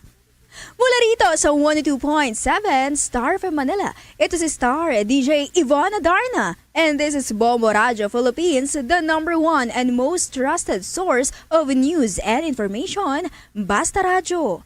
Bombo! Tuloy-tuloy lamang po sa pagsubaybay sa ating 32 fully digitalized AM at mga FM station gamit ang ating mga social media page, mga kabombo. Sa mga kababayan po natin dyan sa may bahagi ng Mindanao area at dyan sa may Davao region. Rin pong Bombo Radio Davao at ang ating news, music and entertainment station dyan ang Star FM Davao. Sa Cagayan de Oro City at mga katabing lugar, ang Bombo Radio Cagayan de Oro. Para sa mga Butuanon, nariyan pong Bombo Radio Butuan. Sa mga taga-riyan sa may Sarangani Province at mga katabing probinsya, ang Bombo Radio General Santos at para ho sa mga Hiligaynon speaking ng Bombo Radio Coronadal. Rin po sa may Mindanao area, maaari nyo rin pong tutukan ng Bombo Radio Malaybalay, Star FM Zamboanga, Star FM Dipolog at Star FM Cotabato. At bago po tayo magtapos, samahan nyo po kaming manalangin ng Orasyo Imperata for Peace. God, our Heavenly Father, Lord of peace and justice, we humbly come before you during this time of escalating geopolitical tensions in our part of the world. Through the years, you have sustained our faith in you as a nation. It is our faith in your divine providence that has made us survive the countless natural and human-caused calamities that have come our way in our history as a people. Spare us, Lord, from the horrors of war. Hear our pleas as we cry out to you. Have mercy on us, Lord. Rescue us from the malevolent forces that influence world leaders. For we believe that our struggle is not against flesh and blood, but against the rulers, against the authorities, against the powers of this dark world, and against the spiritual forces of evil in the heavenly realms. We pray for your leaders entrusted with making crucial decisions for our nation. We place all our hopes in you, seeking your forgiveness and mercy for the times when our fears and suspicions have tainted our perceptions with ethnic biases and prejudices verging on racism. We earnestly pray, Lord, that you make us instruments of your peace. Where there is hatred, let us bring love. Where there is injury, pardon. Where there is doubt, faith. where there's despair, hope where there is darkness, light where there is sadness, joy. Through our Lord Jesus Christ, your Son, who lives and reigns with you in the unity of the Holy Spirit, God, forever and ever. Amen. Our Lady, Queen of Peace, Pray for us. Saint Michael the Archangel, Pray for us. Saint Joseph, Pray for us. Saint Francis of Assisi, Pray for us. Saint Lorenzo Ruiz, Pray for us. Saint Pedro Calungsod, Pray for us. Yan ang pong kalipunan ng ating balitaan para sa Bombo Network News Noontime Edition, ang back-to-back winner sa Catholic Mass Media Awards bilang Best News Program.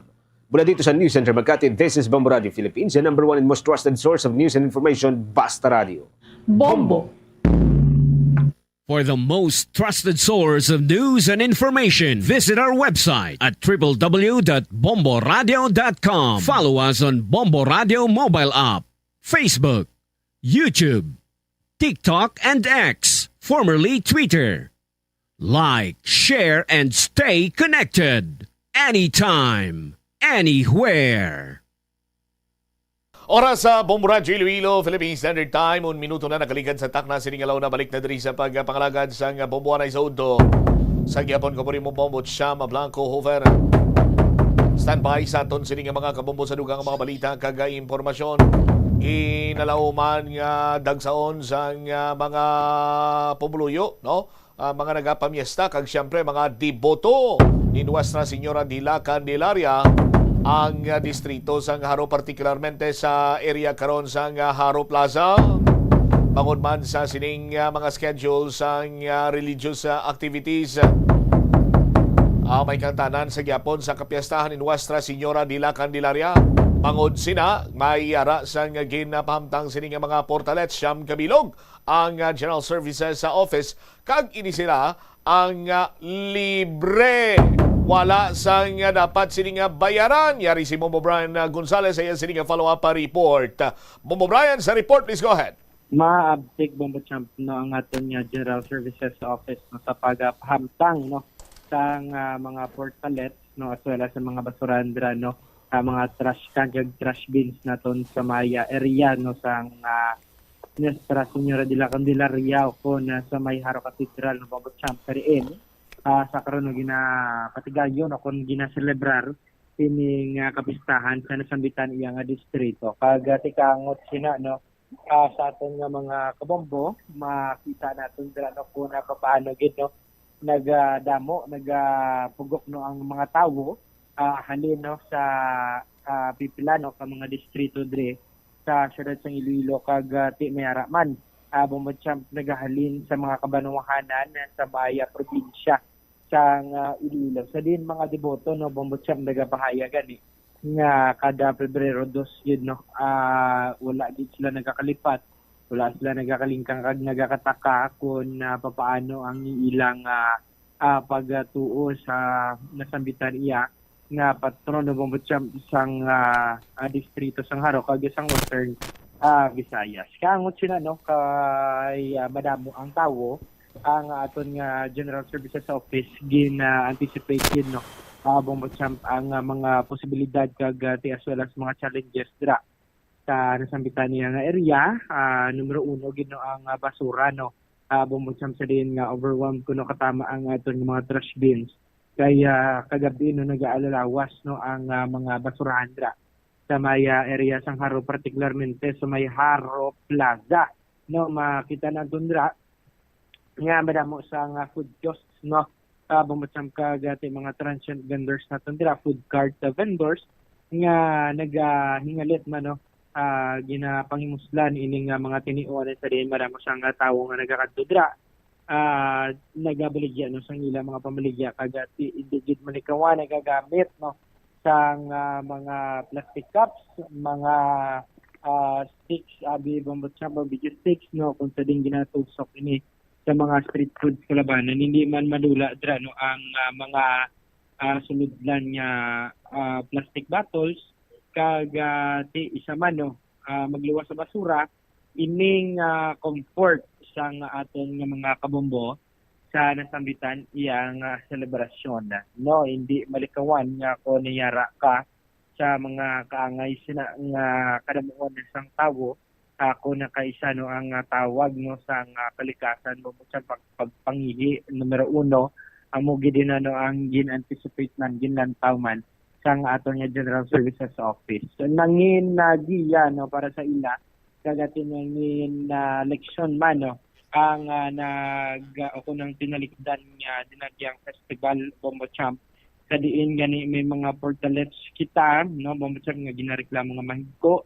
Hindi bastante kung hindi maka-cater sa aton nga mga party goers kaga festival goers sa nga dinagyang gani no Bombo Champ dira sa may area sa nga haron may duwa na nga daan ka portalet nga napahamtang mismo sa may plaza gindugangan no sa nga 7 ka portalets pagedya sang aton nga General Services Office partikularmente sa pagpangunan ni engineer Nila Ravenano ang head sang nasambitan iyang departamento Bombo Champ kag tino dito partikularmente sa palibot sang Haro Plaza mayara ayon sa may entrance sang simbahan nasambitan iya nga mga portalets pahayag pa sinino sang aton mapakigangutan Bombo Champ ginasunod nila no ining mga sitwasyon dira ako na katinduon no sang area sang Haro agud mangin matalunsay man no kaga matawhay ang pagselebrar kag ilabi na ang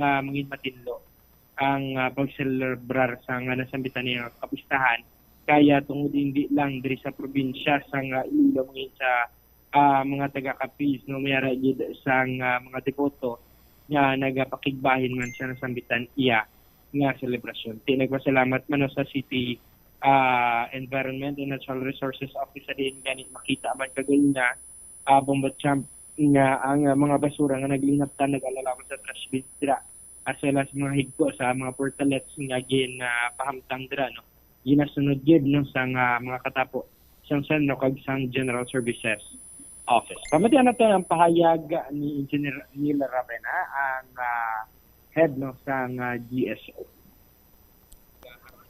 Yes, no, kaina sang aga ginagahan tikid kay kagabi na monitor naton na overwhelmed gid ang mga basurahan ta sa Haro Plaza and the reason why nga nag-aga pa kita dire kay para ma-check ta gid sang maayo. So far limpyo na kag okay gid ang aton nga mga waste bin and because of that nga experience kagabi nagdugang kita waste bin no. So may 8 ko ta ka waste bin nga gidugang dire mismo sa cathedral nga area no.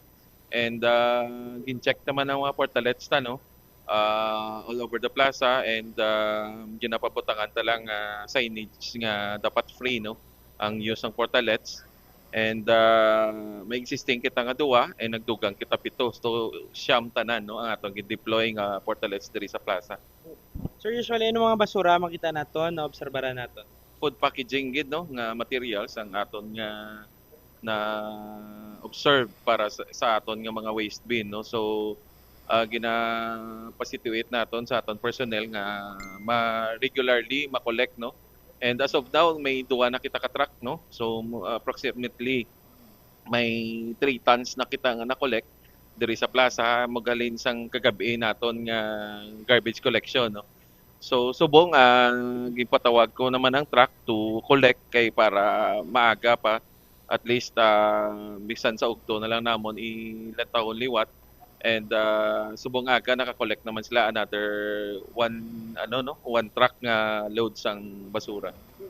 Sir, to be clear, ang mga portales naton diin nga mga area nakabutang. Yes, ara sa palibot gid no sang Haro Plaza ang atong portalets and may isa kitang ibutang diri dampi sa may sa may land bank no. So sa entrance gate no so that na may usaron sila dra sa may entrance kay dra nagapugok ang tao subong aga. Sir, to be clear no, free to use ang aton nga mga portalets. Yes no ginatag na nga tanan ta nga portalets libre kag may personnel no kag ginsituit nga for every portalets may iping na siya nga waste bin no so that nga may habuyan sila after use ang atong portalets. Sir, hasta sa man ang inyo nga pag maintain no sang cleanliness ano sir kung matapos hindi ginasunod man sa mga katapos ng GSO, sir. Yes, sa sulod sa plaza, nag-maintain sa cleanliness amo ang aton sentro kagang sa sagwa sang plaza sa streets naton is maintained sang GSO. So may kita shifting nga tao para nga magpabilin nga malimpyo ang aton nga dalanon diri sa Haro District. Panugyan, sir, sa mga nagabaligya, mga nagabakal sa pagkaon diri sa palibot sa Haro Plaza, Haro Cathedral. Yes, no. Actually, nag-coordinate na kita sa SSD so that nga ang mga kiosk naton na instructionan kung diin ang collection point kag ginapanugyanan tagid ang aton nga mga pumuluyo diri sa Haro nga bisita no sa atong katedral kag mga miesta nga may provide kita nga mga waste bin no. So, si Engineer Neil Ravena Bombochamp, no, ang head no sang General Services Office. Klaro ha sa aton nga mga kabombo nga magakadto dira kagati magamit sa mga portalet libre no. Wala sang bayad Bombochamp kung magamit sa mga portalet nga napahamtang dira sa may area no, sa may simbahan kaga sa palibot sa Haro Plaza. Bombochamp. All right. Kay ti samahin sa city government ya ti ilaman sini katungdanan mo ang mapabilin nga malimpyo ang Haro Plaza kag ang palibot sa Haro Plaza kay kun lang taon sinini mo Bombo Brian ginpatahom ini isang sang syudad no gintingwan gini ni former mayor Jerry Treñas ti karon kun pabayaan lang nada kag kun di lang nada iya plastar karon ang pila ka mga irresponsable sini nga mga individual ti daw hindi man sini mayo. That is why nga ginplastaran na siyam ka bilog ang mga portalets kag from time to time gina-maintain na nga hindi magbaho Bobo Brian para nga ang tagsa sini ka magagamit hindi man sa hindi man sa blama tawag si hindi man sa hindi man sa maruya nga kung sa tion nga malangan siya may ara ini siya sa palipdan kag maka maka plastar man sa mayo kang mangin komportabling iya sini nga paggamit sa portalet Bobo Bray.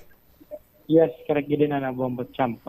Gina-maintain gid no sang mga katapod dira sang GSO kag San Roman Bombochamp nga hindi man lamang suffocate ang magasunod dira no sa mga portalet kay kon kaisa maayara abi no Bombochamp kung sa mga public comfort room ikaw nga wala gid man no gina-maintain to kisa ganitong ganun lang ang mga ilion mo Bombochamp pero dira nagpasalig gid no ang GSO nga ginasunod gid sa nga pag-maintain. Kagati kaangay sini no kung may magpanukot tabi magamit mo Bombochamp hindi gid mag-insertate nga ti magpakigang odres mga otoridad labi na no, sa General Services Office nga sila ang responsable na sa pagpahamtang dira sa mga portalets kagati ginasiling sa liwat sa atong mga kabombo libre wala sang bayad basta gamit sang gobyerno ang gamiton na para sa serbisyo publiko. Bombochamp. All right. Ini si Bombo Brian Gonzalez and this is Bombo Radio Philippines, the number one and the most trusted source of news and information. Basta Radio. Bombo! Thank you so much Bombo Brian Gonzalez sa imo man sini iya karon nga follow-up report. So klaro ina gin at hagin sang General Services Office nga magapamtang sila sang siyam ka mga portalets ginamintinar sang mga katapos sa GSO kag wala ina iya sang bayad libre ina nga magamit sang mga kauturan naton nga magapadulong dira karon sa may area sang distrito sang Haro kag subong man magpamiesta sa ila sini iya nga mga kakilala dira no sa aton sini karon niya nga mga kauturan. At the same time hindi mo naman kinanglan sini nga magbayad dira no sa aton sini karon nga mga kauturan. Philippine Standard Time, 14 minutos na nakaligan sa takna sining la una. Standby kay check ta naman this time ang balita kaupod sa karon sa kay Bombo Jomar Villa. Update sa sining pag-lapta bala sa fake money ni kagapon to hold sa mga vendors no ang isa ka babayi nga nagbayad sa nga peke sini nga kwarta. Pero it turned out sa aton sini mga kabombo nga siya mismo ang nangin biktima man. Ang aton sini nga Iloilo City Police Office mayara sa reminders kag subuman pagpandam sa mga kabombo naton. May kantanan sa sining nagalapta karon iya nga peke nga kwarta. Ti hilabi pangadan subong sa aton sini nga mga kabombo peke nga kwarta. Atensyon man dira sa mga kultura naton nga nagalingaw-lingaw dira sa may Haro Iloilo Coliseum. Nga daan subong ti finals ang 7 Cox International Derby sa ginatawag man sini ginatigluan man sini nila nga Candelaria Derby bla. Nagkalain-lain sini nga mga personalidad nagikan pa sa luwasang pungsod ang nagapartisipar man sa sining isa man sa pinaka-prestigiyoso kag at the same time di makabig naton iyang Olympics of cockfighting man diri ginahiwat riya sa syudad sa Iloilo sa tagsa ka Pebrero 2 kadungan man iya sa kapiestahan ni Nuestra Señora de la Candelaria. Mayara kita bisita from United States of America. Ang iban sini nagikan iya sa Asia, sa Vietnam. Kag madamo sang iban pa. And of course, hindi magpapirdi diri ang mga taga Pungsod Pilipinas May mga taga Manila, may mga taga Luzon, may mga taga Visayas, and subong man na Mindanao nga nagpakigbahin. Pero sa gyapon sa aton sini mga kabumbo, hindi man nila basta-basta iya nga mabangbang lang ang mga taga Iloilo kay gabato man sa aton sini nga mga kasimanwa. Ti galagaw, ang galagaw subong may mga galagaw sini manwa nga piki nga kwarta. Halong-halong man dira sa aton pananglitan nga may mauyatan ka mo gilayon nga magpanugid sa mga otoridad. Check tabla si Bombo Jomar Villa. Bombo Jomar sa follow-up report, please go ahead. Nagpanugyan rin ang Iloilo City Police Office sa mga vendor nga hindi gilayon magpadaso-daso sa tion kung may ma-identify ini sila nga peke nga kwarta nga ginbayad sa ila sini sa ila sini nga customer Iring kasunod bla Bombo Cham sa natabo sini sa area sang Iloilo Terminal public market matapos ining ginapahayag pagpangsaroso kag pagpatupa sa isa ka vendor sa isa ka customer matapos nga matukiban nga peke kuno ang ginbayad sini nga 500 pesos sini nga kwarta to give background sa sining nasambit sa karon nga insidente sa aton sa karon nga mga kabombo bali ining customer nagpadulong ini sa merkado agod nga mag pangumpra sang kunano sini nga mga blaklon ti una sini ang kwarta niya suno sa iya 1,000 Bombo-champ nagbakal siya una sang saging worth 100 pesos so dito nga ginkambyuhan siya sang 900 pesos apat katag 100 pesos sini nga bill paper bill kag isa ka 500 pesos sini nga paper bill. So after nga nakabakal na siya sang saging, nagbakal pagid siya sa iban sa ning kinanglanon bala mo nagapangamo ni sa mo mga panakot kun ano sina hasta na naubos ang 400 pesos sini nga tag 100 so ang nabili na lang amo tong 500 kag ginbakal sini sang isda ang 500 nga tong nabili amo to ang na-identify sang vendor sang fish vendor nga pike kuno Bombo-champ kag amo to nga ginapahayag gin patupan ining nasambit sini karon yang customer kay ti na-identify nga pike to kuno ang 500 peso bill nga ya sini nga kwarta so dito nagdepensa man ang customer nga ti way man sakbalong pike to kay nagbakal lang man sa kuno Bombo-champ sang saging kag amo man tong ginkambyo sa iya sang nagabaligya sang saging hasta nga nakalabot ang katapos sang kapulisan sa pagpungunan ni Police Major Eduardo Saco Jr. ang hepe karon sa Police Station number 7 dito nga ginrikisa, no, standard operating procedures sang kapulisan kun bala may mga ma-recover pagid, no, sang iban sini nga mga paper bill pero why na sang may nakita, no, ang kapulisan sa iya sining paghinakop abi after sining nasambit sining insidente. At the same time, agod nga ma-justify nga inosente siya ang yaman sini ama mismo, no, nagpahayag sini nga tagaan gid man siya, no, sang kwarta nga bakal niya sa kinanglanon sa sulod sang balay Bombocham kag mismo ganing ama sini sang babaye, no, nagahambal nga hindi na mahimo, no, sang ila sini karon nga timbang mag gamit abi sang peke sini kwarta o kon magpalapta sa nasambit sini merkado, no. So didto nga ang isa sa gidalantaw sini sang kapulisan nga posible nga pati ang ining customer ining babaye ang biktima man sang sining pike sini karon nga kwarta. So gin trace to sang kapulisan Bombocham kay ang 500 tong paper bill halintos nagabligya saging mo, no, tinagpanindugan mo to yung vendor nga hindi man pike ang iya sining nga kwarta nga ginhatag to sa sining babaye nga customer sang ini ang nagbakal sa iya. Ti sa karon sunod diri sa kapulisan padayon pa ila sining tracing sini kag ang gidalantaw nga posible pati ang customer nga ni, no, ang biktima man, no, sa sining pike sini karon nga kwarta kasunod sining nasambit sining insidente. Ti amo ni karon ang isa sa mga ginapanawagan sang kapulisan nga hindi gilayon, no, magpadaso-daso apisar nga ang ining biktima, no, ining customer kag ang fish vendor nga ginapahayag ti nagpatupa settle nam lang, no, nagistoryahanay sila nagareglohanay kasunod sining nasambit sining insidente. Ti suno kay Major Sangrines ang spokesperson sang Iloilo City Police Office hindi gilayon, no, magpadaso-daso sa emosyon pananglitan kun may kasubong sining insidente nga may encounter. So mas mayo nga magtawag anay, no, sa kapulisan, presensya sang kapulisan agod nga madala sa pahinay, no, kag waya sang physical sini, no, nga palabutanay o kung ano sini nga mga physical sini nga mahimo sini nga mga experience, no, sang isaya ka customer.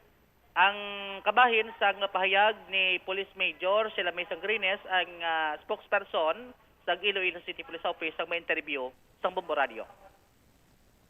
No, mga empleyado dablano nga tinagabaton sang bayad pala kag may ipalo sila magcheckar kung peke o kung hindi tuod ang kwarta nga ginabayad sa ila o ginatransaksyon. Magkalma kita kag isiguruhon tagid nga ang aton nga ginakatransaksyon is manugtuntuman kay hindi ta malikawan kung kaysa madala kita sa emosyon ta, no, mag-overreact kita sa gilayon. So ang matabo karon is na makaperwisyo man kita or makahalit man kita sa iban nga way kakabalo nga pararihos man kamo galitanan biktima, no, kay hindi man tanan-tanan makahibalo kung peke or tutuod na ang kwarta nga ila nga ginakuyatan. So kung mag-amusin na nga nagaduda kita, tawag kita sa otoridad, sikyaron ta kag hindi ta pag ibutang, no, ang hustisya sa kamota kay pwede gid kita mabalikan. So dubli halong gid kag hindi kita magpadala-dala sang aton nga emosyon lang. Panawag sang pulis biktima to nga ginpatupan pwede sa reklamo na kung lugin ano siya.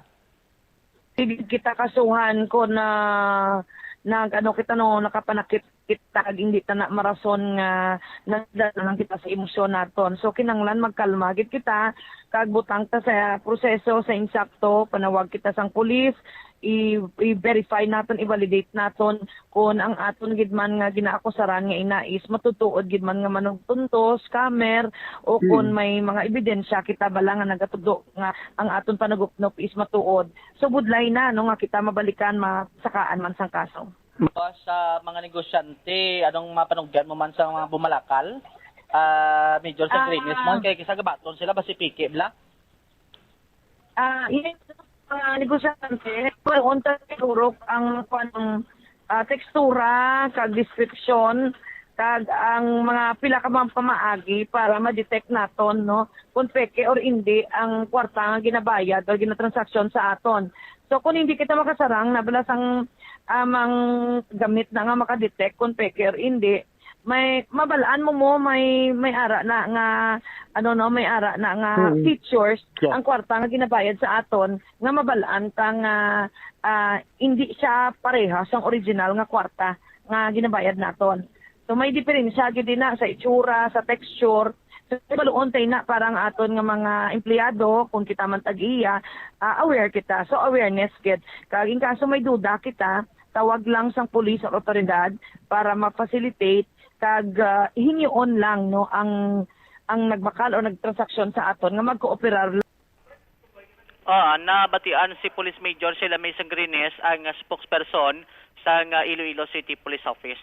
Ang initial sini why naman to gin-detain sang kapulisan atong babaye no nga customer bumbutsang bangod ganite sa nagagawa sini sang investigasyon nga pati siya ang posible biktima man no sa sining peke sining kwarta kay mismo ang sining amang makatestigo man nga ti inosente no ang ining nasambit sini karon nga individual kagang tuyo gid lamang amo ang pangumpray no pamakal sini sa merkado kag mo gani no ang natabo nga pati siya ang ginalantaw nga biktima man no sa sining pike sining kwarta. So gina-trace naman kuno no sa kapulisan kun diin to naghalin no ang nagkambyo sa yate mo tong nagabaligya sang saging no tigin na usisa na isang otoridad kun basi pa tong nagabaligya man sang saging do biktima man kay galing suno sa iya totoo tuya kag hindi tuya kuno pike no ang 500 no ang 900 pesos nga ginkambyo isa to ang 500 pesos sini nga bill nga ginhatag sini saya sini nga customer bumbutsam ti amo nang panugyan hindi lang sa mga vendor kundi sa mga customer man no sa mga bumalakal ang basic sinang ginahimo ti ang initial no nga pag-check sang kwarta piki o kun hindi pagi sa pwede mo man na sa mano, no? Pwede mo man na siya kumos, no? Kung do naga-minyar, subot silingon, original, pero kung pag-kumos mo kag do ay nagabalik sa original nga itsura ang kwarta, ati laban-laban papel, no? Dugin pa Xerox daw, gin photocopy nga gin ilog-ilog gid ang itsura, no? Sa 500 peso bill, bumbutsam sa aton sini nga mga kabombo kag ang manner no sa sining customer sa aton sini karon nga mga kabombo damo na ya pinamakal na mo no sa aton sining tagpalamati kag tumlanaw kay mas kalabanan sining nga mga nagakatabo sining senaryo sa 1,000 pa lang piki nga daan bakla niya to sin tapos 900 puli na la siya no hindi na sa magbakal sang iban pero sa sining babae sining nga customer no damo pa iya sining pinabakal no nga mga panakot no para sa kinanglanon sa sulod sang puluyan sa iya sining nga ginaserbisyuhan sining pamalay o kun ang iya sining ama bumbutsam nga daw makambal ka bala nga ti YC sang intensyon nga mamiki Bombo Jumar galing kiti base amo na bala hindi kita makasigurado just like kambal ni Police Major Sangrines Nati basi ang manugsaging to biktima man lang ang kabulig to biktima man lang ti ang pamangkot na sino ginang puno-puno sinong una nga nagbiktima sa ila. Yes. Amo nang dapat naton nga matrace para hindi na magdagsa ining piki nga kwarta kabudlay sumo mangita kwarta Bombo Jumar. Ati laban? Oo. Pungko ka lang, di ka kita 20 pesos, sino makakita ko nagapungko? Lay mo, sino paano? Di nga Jess makakita pulo sa 20 pesos man? Anes na siguro kung gayo-ayo ka di sa Palosili Tagayho? Ang mga nagapungko na yan nga sige sinulod yan sang ila sining kwartati ng mga nobla? Mga business, mga businessmen, businesswomen?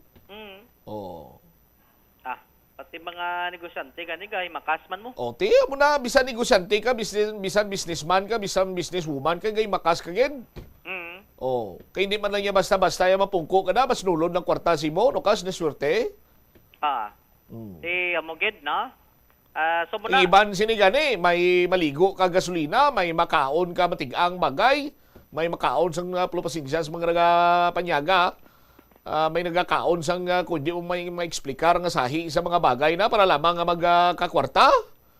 Lalaki, masuksok sang panapton ka babayi. O masuksok ka swimming attire sang babayi para lamang makaganar. Budlay kita kwartas mo tapos pikion pa, ti masakit pa na para sa mga ay labi nagi para sa mga vendors. Hindi naman sila mabasol nga among gilayon sinang pag-ibwal sa ila sini nga balansyagon. Kiti ang iban sini Bumbudyomar magluwas nga pinangabudlayan sinila, inutangan mo lang na nila ila sini kapital. Rolling lang blakong baga. yes. Oh. Siguro doon na sa emosyon no?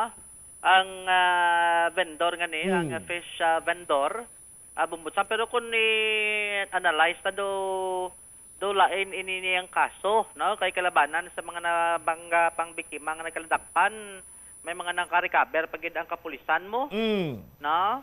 Ang mga piki nga kwarta sa ila sining paginakop ti sa sining sining customer nga nagabakal to nga ginsalaan ti piki tong 500 niya agin nila kay do agin gin balik ni ang kwarta. Nila do notod na ta. Sang vendor bumbutsam kasunod sining nasambit sining insidente diri sa aton sining pagpangalagad. Ti ang hambal sang ICPO nga dapat mangin mahalungon sa tanan nga nagabaton sang kwarta di butsulingon kung nakambyuhan ka na sulod na lang diretso sa bulsa, no? Ti mga lesson learned naman ni siguro no? Sa mga bumalakal nga antes nga maglakat, no? Siguraduhon anay kung piki o kung hindi ang kwarta sini nga nabaton. Okay lang ni kun do mga 20 pesos do hindi ka na mangilin, pero ti kun do mga 500 nga ni kag mga 1,000 baw do mangilin ka man Bumbutsam. Ti ang ikuan mo ni isang video, damo ko liunod na bulsayaw. Makon mo isang kagabot, 3 paned. Mga Di na ihanalin man? Di nyo ni kuwa man? Do pero pareho man ang do kumbaga do lang no basihan la. Okay. Bumbutsam. Ipakita ilang ni ang may unod ya bulsa. Ang makita na tiyan mo ng original, basib lang iban mamba kung anong original o anong pikit. At tiyan mo makita nila mo ng original. Pero kung dugay ka na... ang halin ni sa bulsa giba ni halin, hindi sa bag nga... bulsa na. Sa bulsa na, declared na, declared. Declared, no? Nga may mga undeclared daw. May mga undeclared daw. Aduay man. Una yan. Di kabay pa, no? Nga mangin lesson hindi lang sa vendor, kundi sa tanan man sini nga mga bumalakal no? Bumbutsam kung masami ikaw mayo man yung ginadayaw taman yung fish vendor kay dito pa lang na-recognize siya na. Kay kung wala, basi pati siya makambyo yaman. Saylo-saylo malan niya, no? Kung di ka kabalo mag-identify sang piki, kung hindi, basi kung ikaw ang mabiktima man no? Sang kasubong sinikaron yung insidente sa may area karon sang Iloilo Terminal Public Market. Okay lang na, kay may mga ang iban, may mga machine, no? May mga ginagamit sila sining mga bagay kung paano nga maka-detect gilayon sang kwarta, no? Pero tikundo man naman, no? May mga money detector sila. Money detector, no? Nga di bala sa sa Queen Bank, no? Ti sigurado nga di gid piki mga kwarta di ginabaton. Bumbutsam, no? Ti mo na nga dapat may mga amo man sa mga vendor naton, no? Para at least pati sila di man mabiktima kasubong sining nasambit sining insidente. Bumbutsam. All right. Inis si Bumbudyomar Consumo Villa, and this is Bumbo Radio Philippines, the #1 most trusted source of news and information. Basta Radio, Bumbo. Salamat kid Bumbudyomar Villa. Kinanglan na kabalogi kita mag-identify sang peke kag hindi peke. No, sa aton sini makabumbo kag kahapos man lang namo sa aton sini nga mga kasimanwa kay lain iya ang lain niya ang mabatsyagan mo sa piki sini nga kwarta sang sa ikumparar nimo sa authentic sini nga kwarta. Sa aton sini nga mga kabumbo, lain kag tuman kalayo ang mga materyales kag pagprinta nga ginagamit sini nila iya sa pag-obra sa mga piki nga kwarta. 35 minutos na nakaligan sa takna sini nga launa pagbalik nato na banwa assistance para sa mga Ilonggo survivor na sang MV Tricia Kirsten nga naggalugdang dito sa may isla sang Basilan pasiguro sang peso nga mayara sila sang mga assistance kay hatag. Lakip na sila diri karon sa aton sinipran nga pagpalayag ang PRO6 gin klaro nga regular kag administrative process ang pag-relieve sa mga hepe nga ginkaka sa ila sini nga pwesto. Balikan tayo ni matapos ang bilang importante nga mga panumdum. Hindi lamang sa jeans o kung tugas ang katigulangon ang rason sa hair loss o kung pagkaunot sa buhok. Natukiban sa health expert sa South Korea nga ang hair loss ang tuga sa environmental factors. Sa bugos nga kalibutan, nagalabot sa 4.2 million ang nagakapatay bangod sa outdoor air pollution suno sa World Health Organization. Mas sobra 90% sang populasyon sa kalibutan ang nagaistar sa populated areas, sa diin ang heart attacks, aggravated asthma, irregular heartbeat kag poorer lung function ang pila lamang sa Plus Wala di Iloilo, Billboard of Activities for February 1 to 7, 2026. Ang Pebrero 6 among first Friday of the month. Ang 3 sa 12 ka mga promesa ni Jesus nga ginhambal pinaagi kay Sister Margaret Mary Alacoc para sa tanan nga mga devotees sang Sacred Heart of Jesus. I will establish peace in their homes. I will bestow abundant blessings upon all their undertakings. I promise you, in the excessive mercy of my heart, nga akon all-powerful love ang igahatag sa tanan nga mga baton sang Holy Communion sa First Fridays sa siyam ka consecutive months. Ang grasya sang final perseverance. They shall not die in my disgrace nor without receiving the sacraments. Ang akon divine heart amoy lamangin safe refuge in this last moment. In line with this, ginaagdang tanan nga mag-attend ang First Friday Mass to honor the Sacred Heart of Jesus sa El Puente or the Bridge sa Pebrero 6, 2026. Mag-aumpisa alas 5:30 sa hapon. Ang Technocrats Band ang liwat nga maghahatag sa inyo sa One Great Musical Show sa concert at the Plaza, kicking off alas 6 ng gabi sa Pebrero 7, Sabado.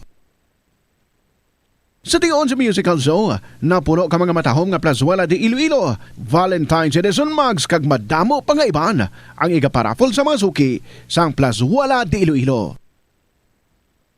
Sa February 8, Domingo, ginaagdang tanan nga mangin kabahin sa Eucharistic celebration nga paghahiwaton sa El Puente or the Bridge sa among adlaw alas 11 sang aga.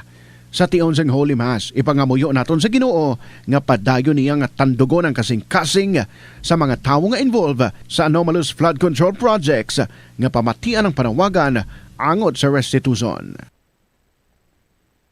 Plus Wala di Iloilo, we remain to be one with you in the common hope for a better community and a progressive country in 2026.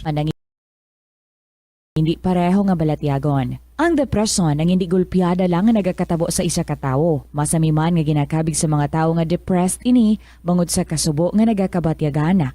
Ang kasubo, temporaryo lang nga nagakabatyagan sang tawo kag masami nagadugay sang pilalang kaadlaw. Samtang, makabig naman nga nag-experience ikaw sang depresyon kung masobre na sa 3 ka bulan nga nagabatyag ikaw sang kasubo. Importante nga mahibaluan ang mga naga-trigger sa nga mga balatyagon, agud nga mahibaluan kung paano ini nga bulngon.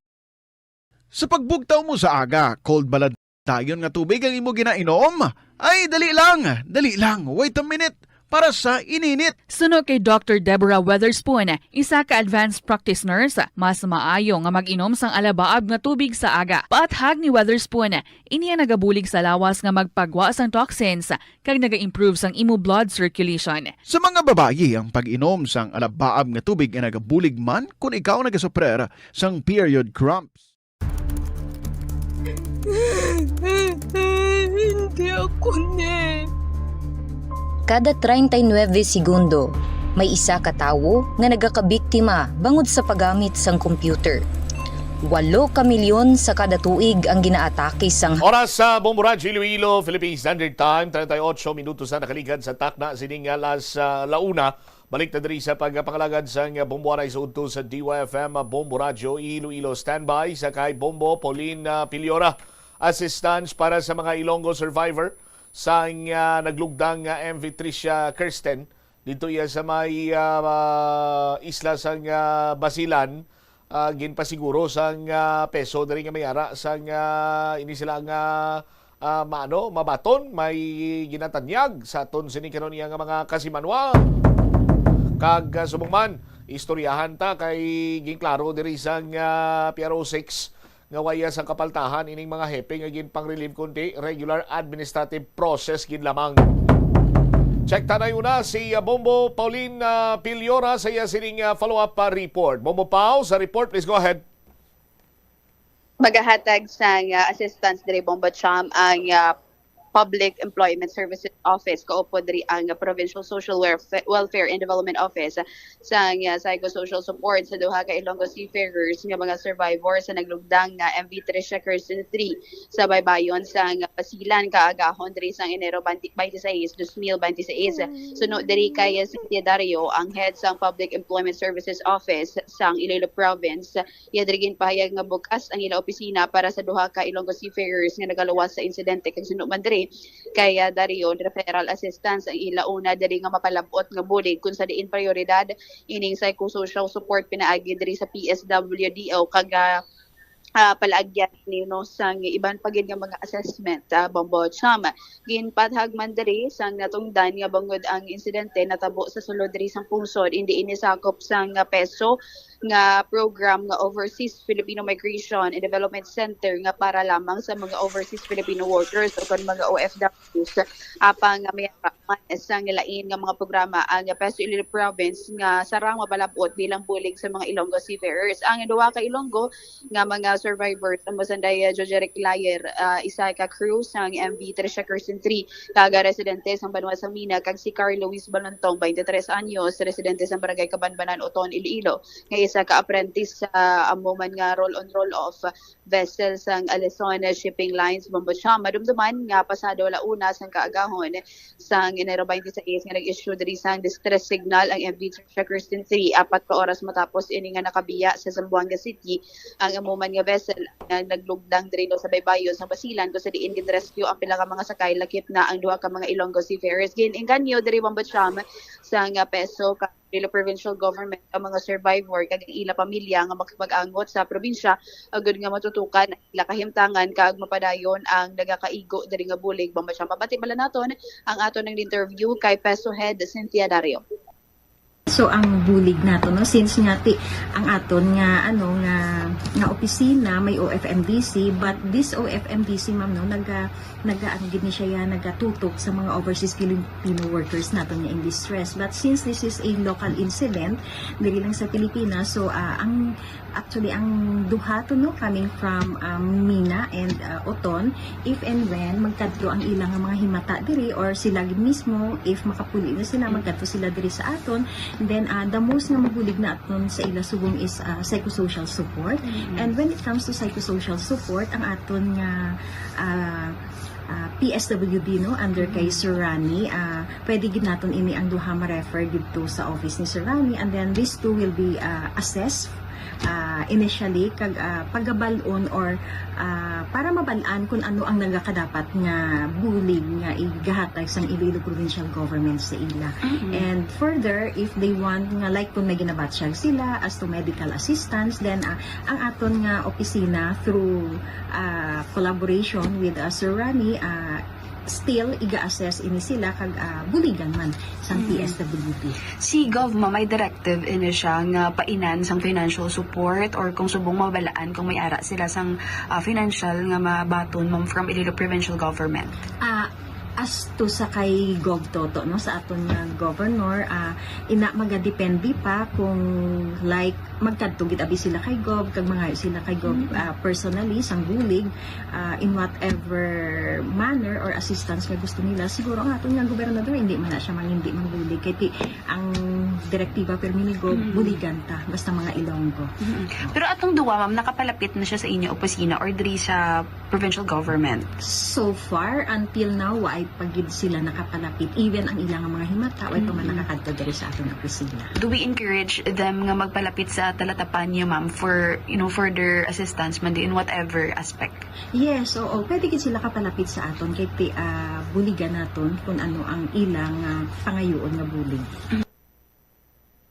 Bomba Cham, si Peso Head Cynthia Dario, so far no wala naman sa nga may na-monitor diri kung may ara pa sang iban nga Ilonggo, but then nag-keep in touch man din sila sa nagakatapo dito sa bahin man sa nga Basilan as kay ti may ara pa sa mga recoveries no sa nagapadayon diri nga search and rescue operation or recovery operation sa bahin man sa baybayon diri sa nga Basilan. And so far amo na nga luyag diri nila nga mapalapit man diri ang duha ka survivor sa ila talatapan so that mahatagan man ini sila sang bulig. Wala pa sa information no Bombo Cham kung ang ilang office diri kung sano ini sila mapaul maayo gid no kung mabatian man diri sa ilang nga pamilya nga magpalapit kay ti ang Peso Iloilo mangita man diri sa paagi through the effort man no sa nga Iloilo provincial government basta ang una diri kag tan-awon gid ang ilang nga kahimtangan sa in terms diri no sa psychosocial support Bombo Cham.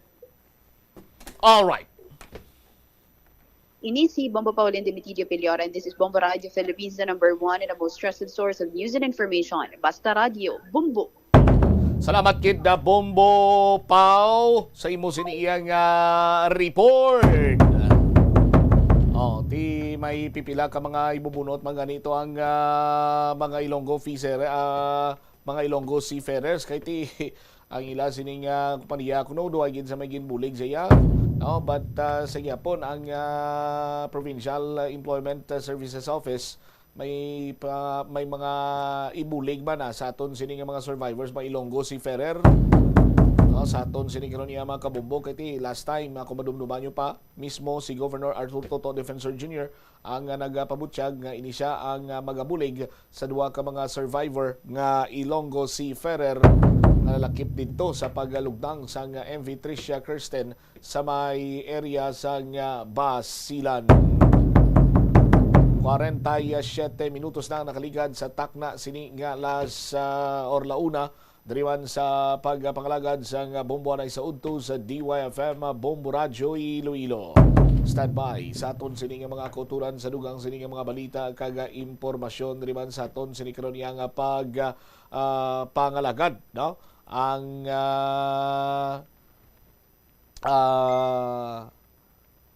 standby no kay check naton sila madugay with the Bombo Krill Miliesa hindi may kantanan man sa sining pathag sa PRO6 no diri man sa aton sining pagpalayag nga hindi tuya bangod sa kapaltahan ang pag-relieve sila kunti bangod adto sa ginakabig sini iyang pagbalasa man no sa aton sining mga kabombo administrative kuno nga sahi sa bahin sa pangalagad man sang aton sining kapulisan being a official or a member of the Philippine National Police ti lauman gid man ina nga sa bisan diin ka lang i-assign no makadto maabot gid sa tiyempo nga mayara sa mga patigayonon sini nga mga reassignment sa aton sini karon iya nga mga kauturan no kag later on diri man sa pagpalayag sang Bombo Radio Iloilo ululupod kita diri no sa aton sini iya karon nga patigayonon sini nga prosesyon no sa bahin sang Archdiocese of Haro kung sa diinti mga alas 4 may ara sang solemn prosesyon no sandig ganidi sa pagpangimbitar sang Archdiocese of Haro Commission on Social Communications yari na ang reyna kag Iloy sa mga dalanon sang Haro. Join us in procession and prayers as the festejada image of Nuestra Señora de la Candelaria will be brought along the streets of Haro in a solemn procession this afternoon, alas 4 sa hapon. No? Tune in sa Bombo Radio, magtutok diri sa Bombo Radio 837 kHz sa aton sini Makasimanwa sa pag-upod sa pagpangamuyo sa santo sini iyang rosaryo, no, samtang ang aton sining Our Lady of Candles ang mag journey, no, kaupod sa iya sining iyang mga kabataan. Viva la Virgen de la Candelaria. Lulupod kita karon alas 4 sapon sa mga kabumbu naton nga ti hindi makaupod na sa solemn procession. Pwede gid kamo makaupod diri pinagis pagtutok sa aton sini iyang pagpangalagad diri, no, sa inyong sini nga mga transistor radio 837 kHz sa inyong sini mga radio dial, no. Pwede man kamo makalantaw via Facebook Live sa aton sini iyang Facebook page sa Bombo Radio Iloilo or ining Bombo Radio Iloilo 837 kHz. Pwede man kamo makalantaw sa aton sining YouTube channel and of course sa aton sining Bombo mobile app. Sa aton sining karon iya nga mga kasimanwa. Amo man ining isa sa mga kabangdanan kung mayara kita sang ginapatigayon sining karon iya mga road closure, no? Sa aton sining mga kabombo agod hatagan man sang kayunan ining solemn procession later on by 4 p.m. sa mga mayor nga dalanon dira sa may distrito sang Haro. 51 minutos na nakaligad sa takna sining launa. Standby sa kay Bombo Krill Miliesa sa yaman sining balita. No, alang-alang pas Bombo Krill kay nagabiyahe. Sige, standby no sa aton sining mga kabombo ay pasiplatan taman abi engineer ang pinakauling nga sitwasyon sa area sa distrito sang Haro. No, kumusta ang traffic situation sa mga kabombo naton nga pamangkot dira ti sarang siniiya karon nga makalabay bala sa may area sang Haro, particularly within sa area sang malapit sa Haro Cathedral. Ti nahibaluan ginaton nga mayara sang mga road closure and rerouting sini nga ginpatigayon ang Iloilo City Traffic and Transportation Management Office. Para man iya nga maghatag sa pila ka mga religious activities nga paghiwaton man sa subong iyang adlaw sa kapiestahan ni Nuestra Señora de la Candelaria. No, ibaloon taman sa aton sining mga kabumbo kay may mga nakaschedule man karon diri iya banwa nga pagpatigayon man sang misa subong hapon, no, sa aton sining karon iya nga mga kabumbo, no, kag sa mga kauturan ganin naton ting iban sini nagapamangkot sang mga schedule bla, no, sang mga kahiwatan ti istoryan na karon sa aton man sini nga paday nga pagpangalagad diri sa palatuntunan Bombo Hanay sa udto, no, sa aton sini nga mga taga Palamati ti mayara karon sang blessing of candles. Alas 8 ni sa gabi, solemn pontifical mass kaupod ang blessing of candles, no, sa aton sini nga mga kulturan ti sa blessing of candles ara dira si Most Reverend Medifil B. Billones DD, no, sa aton sini karon nga mga kasimanwa direktamente man sa may Iloilo Metropolitan Cathedral, no. Ari ang schedule sang mga misa, no, may misa sang Hiligaynon, no, ang natapos na din nga mga misa ti amo ni ang English Mass with Reverend Monsignor Ramon Masculino Jr. Karon last 3 sa hapon 3 Hiligaynon Mass with Very Reverend Monsignor Jose Marie Amado S. Delgado VG, no, sa aton sini nga mga kabumbo. Priest team moderator sang St. Anne Parish Bolo ni siya. Last 4 solemn procession, traditional route sa aton sini nga mga kabombo. Minister magapanguna si Very Reverend Father Jose Alberto Guillen, no, VF. May ara sang 5:30 nga English Mass, si solemn concelebrated Mass ang pagpangunahan ni Most Reverend Ruben C. Labajo Didi, no, Bishop of Prosperidad. May 7 p.m. Hiligaynon Mass with the Very Reverend Monsignor Eli Rafael D. Fuentes, kag English Mass with Monsignor Mario Cesar Enarsao, karon las 8 man sa gabi, no, sa aton sinikaron iya nga mga kabombo. Morning schedule sang mga misa sa aton sinikaron iya nga mga kauturan in line sa kafiestahan ni Nuestra Señora de la Candelaria. Okay na sila, alang-alang pa engineer, no? Grabe gin man subong ang traffic sa aton sining mga kabombo. That is why nga tikon ang tuyo mo malang magpadulong dito iya sa may distrito sang Haro para nga magpamiesta. Tiyan mo nila balila engineer, tsakto gini, no? Pagpadulong mo, medyo gutom ka. Pag abot mo to, damo gini mo sinay makaon. Hindi gutom ka sang lakat mo. No? Pag tapos mo kaon, pahunay-hunay ikaw. Pag pahunay-hunay mo, sa aton sini nga mga kasimanwa, balik ka naman. Lakat ka naman, pauli ka, balik ka sa imo sini nga ginhalinan. Ilaban-laban, malakat ka man sa gyapon. Tigo pag abot mo sa inyo malayo kung sa inyo sini nga destinasyon, pabalik na, makamba ka guro nga ginutom ka naman sang lakat. Pero pwede na madisponeran, engineer. Anong disponer? Ining tradisyon sang mga Pinoy. No? Sa Ilonggo, ti amo ning ginatawag nga putsiko. Muna. No? Tapos ti ang mga babakas na magputsiko, amo nang pang favorite song nila, blay nang balutin mo ako sa hiwaga ng iyong pagmamahal. Aragoy.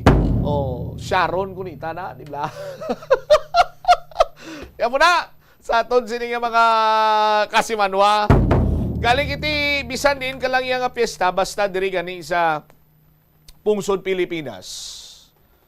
No? Hindi kinaiya madula inang balutin mo ako or isyaron mo ako or putsiko nga ginatawag. Kay tido nandanan na naton abiya kita nga mga Pinoy ti tuman kita ka alwan nga daan. Nga kung may bisita kita nga ginagda nga magpamiesta sa aton or any celebration, tido kulang ginaiya kung hindi mo papagpadalaan. No?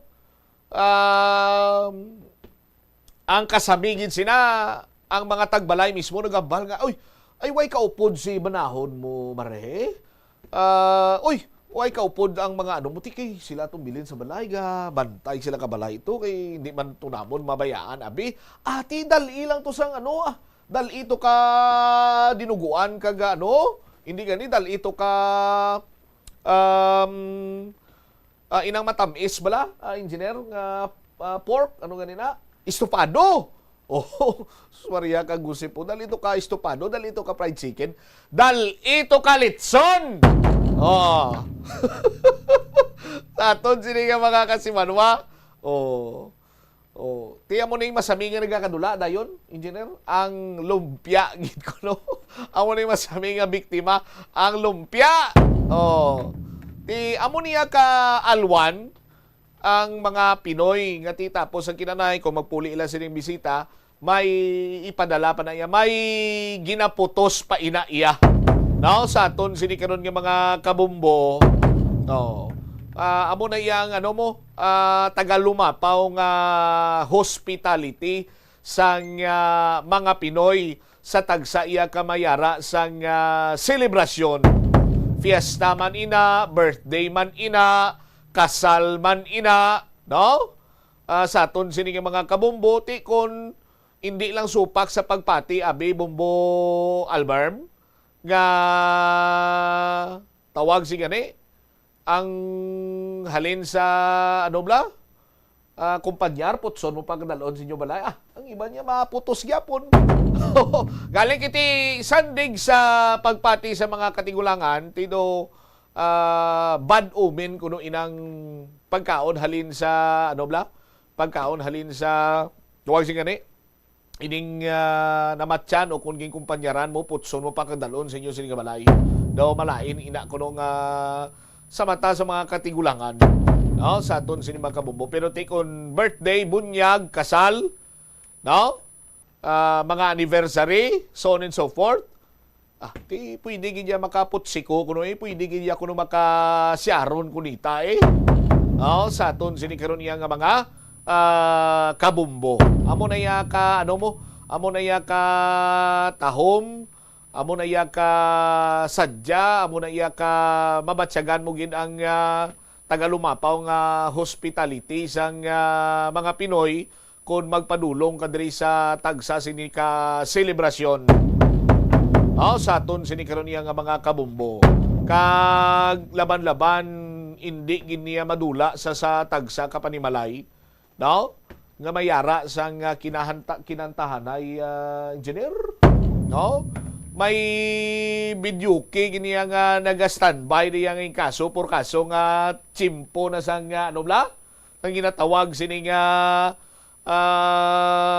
ipakita ang tagsa ka talento sang mga Ilonggo. Ti susdo no anom lang yan nagalantaw kasang concert sang nagkalain-lain sini nga mga artist sa aton sini nga mga kasimanwa tiyan mo na iya kasadya diri ang mga selebrasyon sa bahin sang pungsod Pilipinas hindi lang iya kay sa kantanay no may ara man yang pati sinautay sa aton sini nga mga kabumbo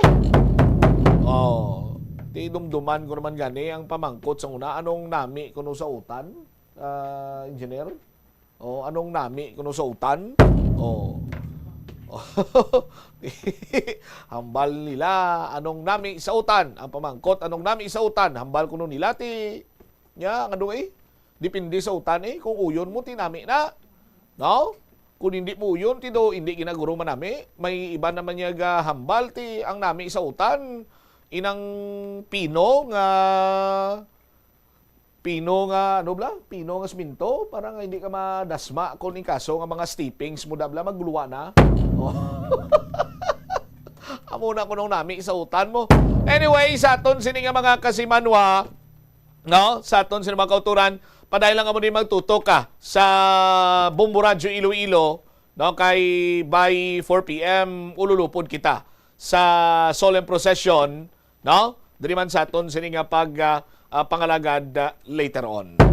Standby naman kamo sa kahapon lamang program, kaupod sa kay Tita Regine. Ini mo lang ganimang kurman, Bombot Siyam, Blanco over, gabilin sa imo sa mananay nga hapon. May God bless us all. This is Bombo Radio Philippines, the number one and most trusted source of news and information. Basta Radio Bombo! Tion nga magbiyahe agod manginahasol free ang bakasyon. Yari ang pila ka mga tips. Una, i-check ang health kag travel alert sa napili nga mga lugar.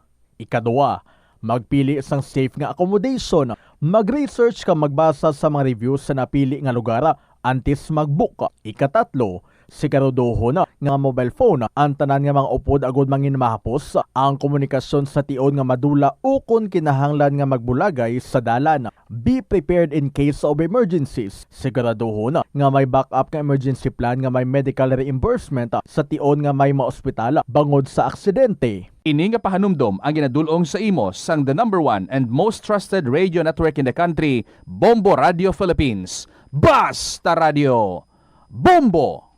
Panugyan na rin sa eksperto kung kwarta ang paghambalan. Apesar limitado ang imo abilidad nga mag-invest, ang gamay nga contribution sa investment accounts ang makabulig sa imo nga maggamit ang earned money nga maka-generate sang dugang nga income. Ikonsiderar ang pagbukas ng retirement account o kung iban nga investment account.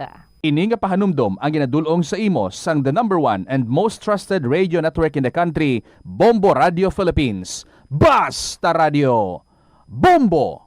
Yari ang mga simpleng nga paagi agod makakinot sang tubig. Tinguba ang mga lalabahan kag tinguba man ang pagpanglaba. Ang pagpanglaba sang isa ka bes sa isa ka semana ang nagakinot sang naglabot sa 50 litro sang tubig. Kung nagagamit sang washing machine, iset ini sa mas manubo nga wash cycle. Makakinot ka na sa tubig, makakinot ka pa sa enerhiya. Nga ginadubilian ang iligal nga droga. Makamamatay. Ang nagagamit sang shabu posible mapatay tungod sa cardiac arrest o kung hindi gani tungod sa drug overdose. Makaguba sang lawas. Makadulot ini sang pagkaguba sang kidney o kung pag-angkon sang hepatitis. Posible man nga malatnan sang acquired immune deficiency syndrome o kung AIDS. Maglikaw sa illegal nga droga para sa matawhay kag malinong nga komunidad kag pamilya. Yari ang mga simple nga paagi agon makakinot sang tubig. Kaayuha ang mga taga sa tubo o kon hose. Hindi tanan nga taga sa mahapos kagilayon nga makita tungod ang mga tubo o kon hose ang nakalubong sa duta o kon semento nga bahin sang balay. Kung magsigi ang mga tagas nga ini, mahimo nga magalabot sa 10,000 ka litro sang tubig ang mausik sa isa ka tuig. Maggamit sang leak detection tool o kon magkonsulta sa mga eksperto kung may pagpangduwa-duwa nga may tagas sa mga tubo sang tubig agod ini gilayon nga makaayo. Wala sang adlaw nga ginapili ang mga aksidente. Gani ari ang mga tips nga dapat tandaan sa tion nga nagamaneho. Una, regular nga i-check ang kondisyon sa salakyan, lakip diri ang tire pressure, bastante nga oil kag brake fluid, kag ang side mirror ang dapat nga yara sa insakto nga anggulo. Siguraduhon nga hugot pa ang mga breakers kag matinlo ang air filter. Ikaduha, mag-seatbelt apisar malapit lang ang kaduan.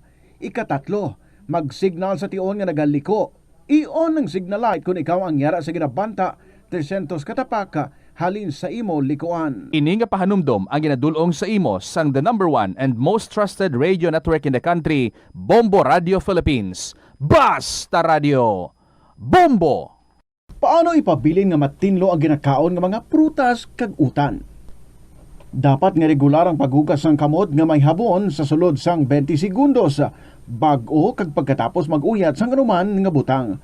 Hugasan sa maayo mga prutas kag utan gamit ang tubig bago ini kaunon o kun isimpon sa ginaluto nga pagkaon. Likawan nga The Farmers Bazaar, your traditional public market with the touch of Plazuela Dos, ang isa ka lugar nga gintukod sa tion kag sa kasagsagan sa COVID-19 pandemic nga may tinutuyo nga maghatag sa imo sang safe marketing experience. Subong nga ang COVID-19 hindi na gid man dako nga pamahog kag nagapakadto na kita sa next normal. Rest assured nga ang Farmers Bazaar will further evolve agud nga magpadayon sa paghatag sa inyo sing satisfying marketing experience. The Farmers Bazaar sa lower level tara na pahamtang ang fish, poultry kag meat section para naman sa inyo mga kinahanglanon nga prutas, utan kag iban pa, magbisita sa upper level pinaagi sa paggamit sa hagdanan o kon sa pagkadto direkta sa parking lot. The Farmers Bazaar, your traditional public market with the touch of Plazuela Dos. Good news! Open na ang admission application sa BS Criminology, Chemistry, Foreign Service, and BA Communication programs sa University of San Agustin. Para sa mga interesado sa sining nga mga programa, magbisita lang sa San Agustin Main Campus, General Luna Street o kon mag-apply online sa www.usa.edu.ph. Be an Augustinian! Viva San Agustin! Plazuela de Iloilo, Billboard of Activities for February 1 to 7, 2026. Ang Pebrero 6 among first Friday of the month. Ang 3 sa 12 ka mga promesa ni Jesus nga ginhambal pinaagi kay Sister Margaret Mary Alacoc para sa tanan nga mga devotees sang Sacred Heart of Jesus. I will establish peace in their homes. I will bestow abundant blessings upon all their undertakings. I promise you, in the excessive mercy of my heart, nga akon all-powerful love ang igahatag sa tanan nga magabaton sang Holy Communion sa First Fridays sa 9 ka consecutive months. Ang grasya sang final perseverance. They shall not die in my disgrace nor without receiving the sacraments. Ang akon divine heart amoy lamangin safe refuge in this last moment. In line with this, ginaagdang tanan nga mag-attend ang First Friday Mass to honor the Sacred Heart of Jesus sa El Puente or the Bridge sa Pebrero 6, 2026. Mag-aumpisa alas 5:30 sa hapon. Ang Technocrats Band ang liwat ka maghahatag sa inyo sa One Great Musical Show sa Concert at the Plaza, kicking off alas 6 ng gabi sa Pebrero 7, Sabado. Sa tion sa musical show, napuno ka mga matahom nga Plazuela de Iloilo, Valentine's Edition mugs kag madamo pa nga iban ang igaparapol sa mga suki sang Plazuela de Iloilo. Sa February 8, Domingo, ginaagdang tanan nga mangin kabahin sa Eucharistic celebration nga pagkahiwaton sa El Puente or the Bridge sa among adlaw alas 11 sang aga. Sa tion sang Holy Mass, ipangamuyo naton sa Ginoo nga padayon niya nga tandugon ang kasing-kasing sa mga tawo nga involved sa anomalous flood control projects nga pamatian ang panawagan angot sa restitution. Plazuela de Iloilo, we remain to be one with you in the common hope for a better community and a progressive country in 2026. Kadungan sang pagtigulang, nagataas man ang risgo sang vitamin deficiencies nga nagatuga sang physical kag emotional changes. Santo sa isa ka scientific study, ang B vitamins ang importante agod nga mag-function ang body cells nga nagabulig sa metabolism, paghimo sang bago nga blood cells kag nagabulig sa pag-maintain sang healthy skin cells, brain cells kag body tissues. Magluwa sa supplements, lakip sa mga pagkaon nga bastante sa vitamins sa moang karne, whole grains, prutas, gatas, cheese kag mga ulutanon. Nagabulig sa paglikaw sa nanuhay tuay nga balatian ang simple nga pagkaon sang citrus fruits kaangay sang pomelo nga puno sang powerful immune boosting antioxidant. Ang pomelo ang puno man sang lycopene, isa ka anti-inflammatory, anti-aging antioxidant nga nagapanami isang supat. Ang duga naman sang panit kag dahon sang pomelo ang natukiban nga makapatay sang cancer cells kag nagapalikaw sa paglapta sini sandig sa test tube studies. Yari ang mga importante kag praktikal nga mga pamaagi agud makakinot sang tubig. Sa kusina, magamit sang yahong ukon labador sa paghugas sang mga ulutanon ukon prutas. Magdesignar sang baso ukon water bottle agud gamiton sa bilog. Ito ang Bombo Radio Philippines. Fully digitalized. Numero 1 sa balita, komentaryo, drama at serbisyo publiko.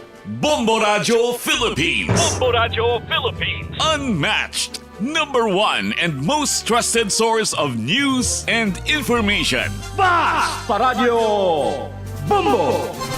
Mayong hapon sa inyo tanan mga kabombo. Balik kita diri sa kahapon lamang program. Good afternoon, kids, sa inyo sa liwat. Ini si Tita Regine. Maulano ng aton nga panahon, inang types ng ulan. Bala nga wala plano nga maguntat. Among gidman na, basta fiesta dira sa Haro. Happy fiesta sa mga taga-distrito sang Haro. Ang patron, Nuestra Señora de la Candelaria. Wow! The biggest fiesta diri sa syudad sang Iloilo, and I'm sure sa nga mga tinion ginadugok na ang ina nga distrito. So sa mga nagapamiesta, sa nagapafiesta, have a great time. And samtang nga nagapamiesta ka mo dira, nagapamonsyon ka mo dira, kita sa gihapon ng Updanay diri sa kahapon lamang program, and maybe later on pwede ninyo ma-share ang inyong experience sa this fiesta dira sa may distrito sang Haro.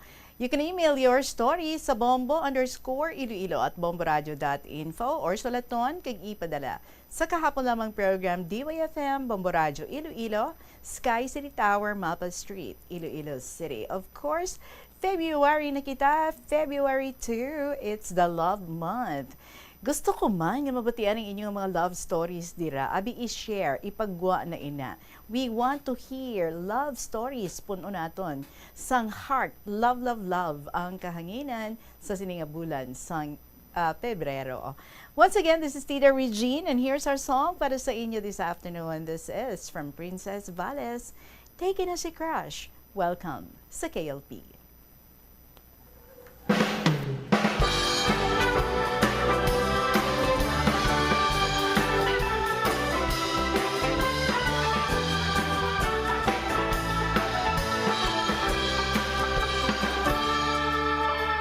Ako'y nag-iba na puno ng saya nung siya ay nakita ko. Nakapulong pula, siya'y astig pumorma, parang ang bango-bango. Nagkatinginan at bigla na lang akong nag-smile, ngunit na-conscious nung lumapit sa'kin at nag-hi. Di ko malaman kung ano ang mararamdaman. Taken as a crush, taken as a crush.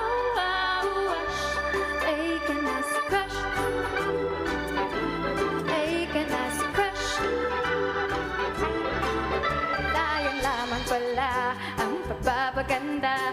Hair ko ay financial power.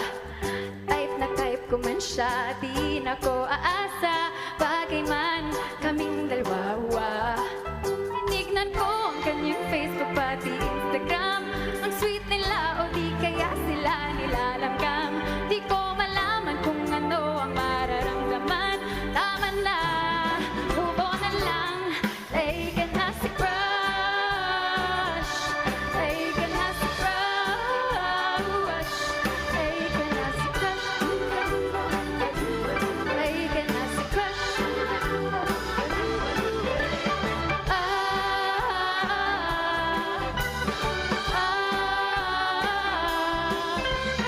Nonood na lang ako ng K-drama.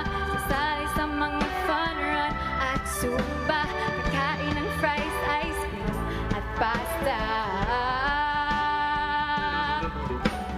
Gagawin lahat para di siya maalala. Magsisipline at mag-e-enjoy sa bura. Sasayaw at kakanta.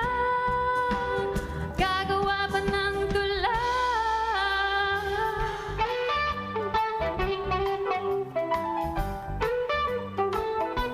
Take na si crush. Take na si crush. Take na si crush. Take na. Take na. Take na si crush. Take na si crush. Take na si crush. Take na si crush.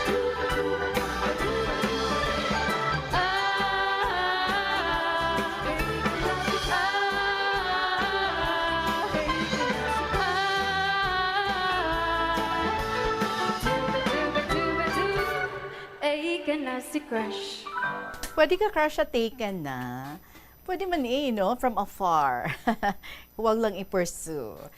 Anyway, 15 minutes after 2 o'clock, sa mga nag-join sa aton, sa liwat, mayong hapon gid. And since today is the fiesta day of Nuestra Señora de la Candelaria, ang patron dito sa may distrito sa Angharo, may ara kita nga special nga binalaybay. Ginsulat ni Dr. Jerry Daclod Biuna, ang tigulo, Nuestra Señora de la Candelaria.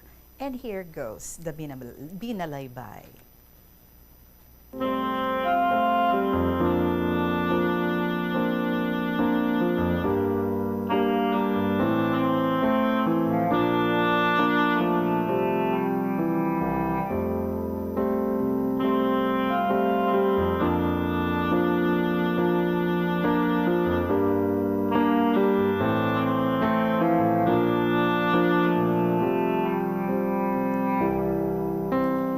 Ang bantog nga pista sang Haro, selebrasyon sa mga tao, Nuestra Señora de la Candelaria sa kada Pebrero 2 nga petsa.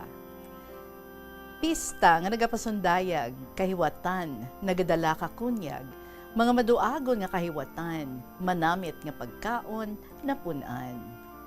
Hara inanak sa mga dungganon, tumandok nga mga halangdon, maanyag kag mga mistisahon, pagakoronahan sa kagabihon. Haro ang una nga dakbanwa sa Iloilo, ginsundan sang dakbanwa sang Iloilo. Puod sa mga dumalagko nga tawo, dumaan mga balay, kasubong palasyo. May katedral sang Katoliko simbahan, Nuestra Señora de la Candelaria, Puloy-an. Titulo ginkuha sa imahen Birhen Maria, ginadangpan sang tanan, ginasimba. Imahin kung lapsag nga si Jesus, gakapot kandila, tawag sa iya, ginhakos. Patron sang haro kag mga tumuluo, iwag sang iloy sa iya mga tao. Makita palasyo Archdiocese or Archdiocese sang haro, puloy-an sa mataas ng obispo, na tigpo sang paglinog ang kampanaryo sang 1948. Sadto sa kilid suba sang salog nakita, kahoy nga imahin ni Birhen Maria, ginhakwat sang tawo, hindi madala, ginbululigan, apang wala kusog sila. Ginhakwat sang butanan nga dalaga, Dako nga katingala na dala niya. Gindala sa simbahan sang parokya, subong sa samputan, Haro, Katedral na. Isa katapak gid lamang kuno ang kataason sang imahin sadto. Pagdako kag pagtaas sini padayon hasta sa makita naton sa subong. Buhi nga pagtuo halin sadto paman sa kaagahon mga tawo may makitaan nagasag-ob ilimnon matahom nga ulay sa Plaza Haro tubig sa tuburan nga ulway.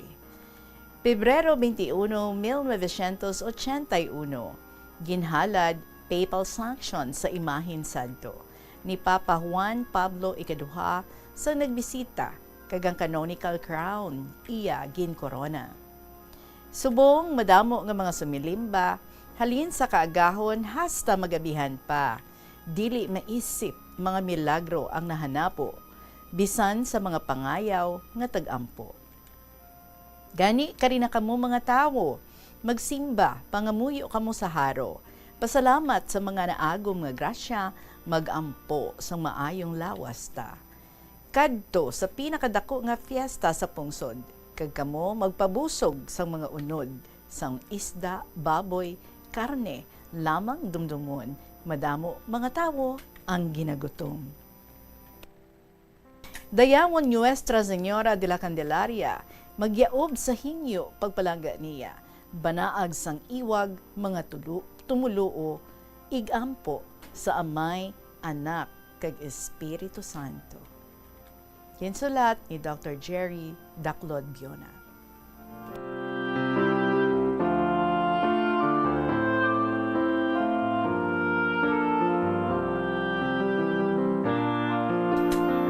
Doc Jerry, madamo yung salamat sa sining imo binalaybay in honor of Nuestra Señora de la Candelaria nga ginakaduan, ginapangumuyuan gid sang kadaman. Hindi lang fiesta ang ginadugo kundi ang patrona, Nuestra Señora de la Candelaria.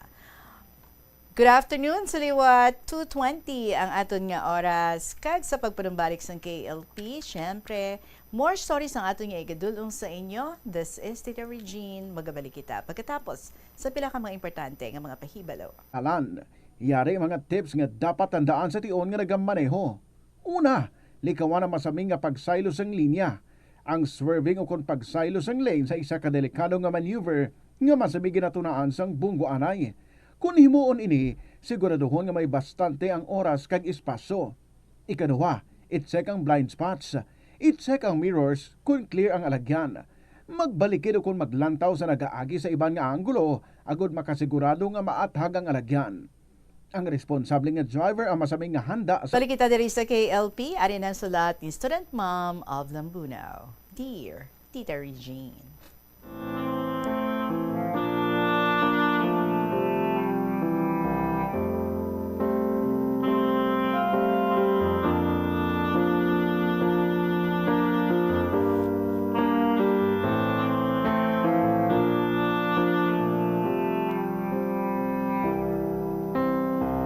Hello and good afternoon to you, Tita Regine, amuman sa mga listeners natin subong. It's a new year. Gani, it's time to turn into a new leaf. May mga bagay-bagay ba tayong dapat iliwaton sa aton kaugalingon? Agud, mangin mas maayo kita nga anak sang Ginoo. Siguro, may ara. Kag, madamo gid. Kung kaisa, self-examination can do us great things. Mangin honest lang kita in looking into ourselves, admit our mistakes, and find means to be more understanding of each other, of other people. Stop being self-conceited, be humble and forgiving, be kind and generous. Then, if we have done these little things, makahambal kita, we have really contributed something good para sa katawhan. A little good deed will surely please our Lord. Tita, nangin masako ako before New Year and Christmas. Hay, makapoy gid. Te, very old naman si Student Mom, and I have to give myself some rest after every after event. So halin pa sa November, sa mag-birthday ang umagad ko nga si Lester, ang husband ni girl. Nagsunod-sunod na ang celebrations nga dapat kong i-attend. Ginhold sa isa kadako nga eatery sa city ang birthday celebration ni Lester. All the nearest relatives were present. Kasadya, damo bisita, damo man kag namit ang food. Gabi na sa magparauli ang tanan. Tapos nag-attend man kami sang bunyag sang isa ko kaapo sa tuhod. Sa city man ang reception, gani dagal-dagal naman bilog nga family ni girl kag ni Lester pa city. Kag syempre upod si student mom ang lola. Pag Christmas family reunion naman, tanan nga kaanakan present. Si Rose, si Rowena, si Olive, and husband Fred, mga kids, Bea, Patty, Bonbon, Toto Harold, and some friends. Ginhold ini sa balay ni girl sa Lambunaw. Everybody brought something for the table. Gani, damo food. Hay, ikaw lang ang kapuyon panginaon. Tapos nagpa-house blessing sanday Olive kag Fred sa putotan, katahom sang ilabalay. Indeed man dako, pero daw ara ka lang sa first class hotel. Nagpa-cater lang sila food. Nakita ay kami sa mga balai ko, kag damo imo listeners sa putotan. Gali. Kag syempre pa, kilala nila si student mom. So hello to Bing Bing, one of KLP avid listeners and fan of student mom. So kamusta na kamo tanan sa putotan? Hope everybody is well. Tani maka-visit kami liwat dira. Merry Christmas and Happy New Year sa inyo tanan. Pag December 28, nagmaninay naman ako sa 25th wedding anniversary ng Toto Ivan kag Lirio. Mga churchmates namon diri sa Lambunaw. Katahom sang event. Nag-exchange vows sila liwat sa amon church. Damo bisita, mga relatives and friends of the bride and groom. Kag syempre pa, damo handa. Kanami sa mga giveaways. To Ivan and Lirio, congratulations and may you live happily ever after. Kag before I forget gali, Tita Regine, nag-Womiso Fellowship man gali kami diri sa Lambunaw last December 20. Ari ang mga taga Pavia, Cabatuan, Haniway, Santa Barbara, Tiring, Zion Hill, kag Maasin. Hi and hello sa mga Womiso. Merry Christmas and Happy New Year to all of you. So see you again in Cabatuan this coming January 17, 2026. So tapos na. Well, kahapon, Tita Regine, December 2, nag-abot sa Lambunaw si Rowena kag Rose. Nag-lunch kami sa balay ni girl kag nagtako sa mga boots kag coat para sa palaabuto namon nga travel. Wow, saan ang punta natin, student mom? Dugay pa man, pero excited na kami tanan. Tani, madayon lang. Tita, close ko na letter ko. Bye and God bless to all student mom of Lambunaw.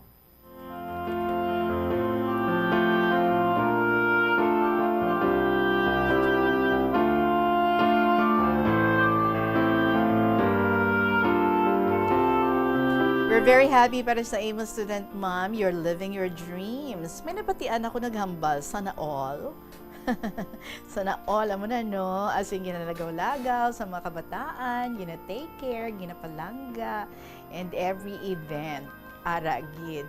Gina-celebrar ang mga milestones sa kabuhi. And at the same time, kung diin may kaduan, ginabit-bit gid ang ilang nga iloy. Amo na ang manami if you are being loved by many people. Yudi, magbarbakasyon naman si student mom. Somewhere nga mabugnaw, pati may gin-mention siya nga coat, kag mga boots. Din man ka makalabuot ha, student mom. Just continue sharing with us your experiences and kabay, you will have a great time. Sigurado gid, you will have a great time because you are with your family.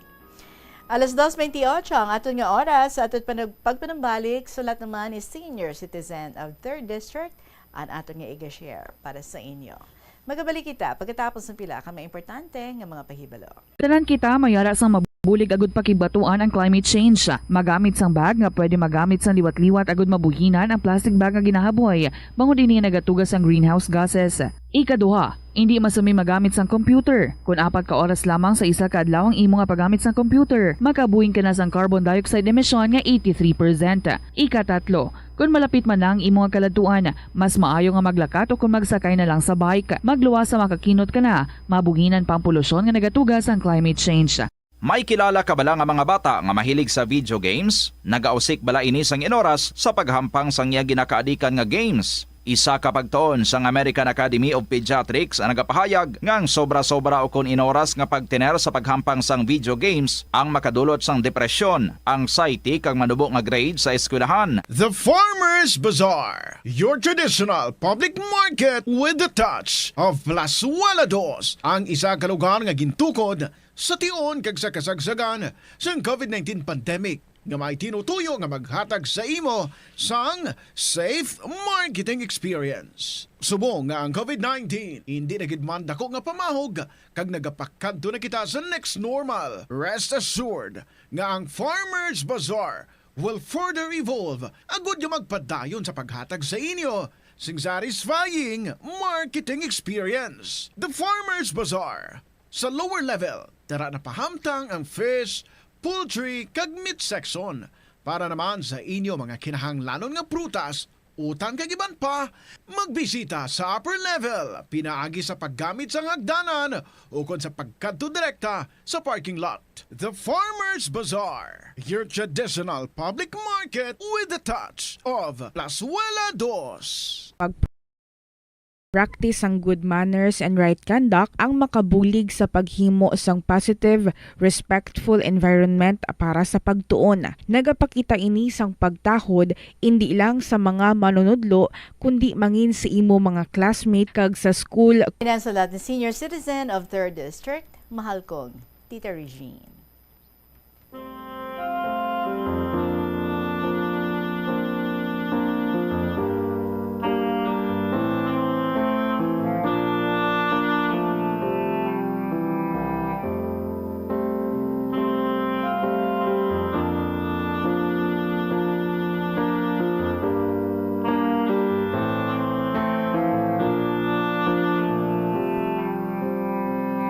Good afternoon to all KLP lovers.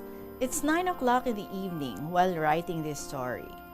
Relate ini sa story ni Crying Mother. Amo ini nga nadumduman ko ang story nga natabo sa amon anak nga bugtong, si NJ. Medyo malawig na ini nga natabo, pero ma-recall ko pa ini tanan. Grade 3 pa lang si NJ sadto sa natabo ang hindi namon mabato ni Neni.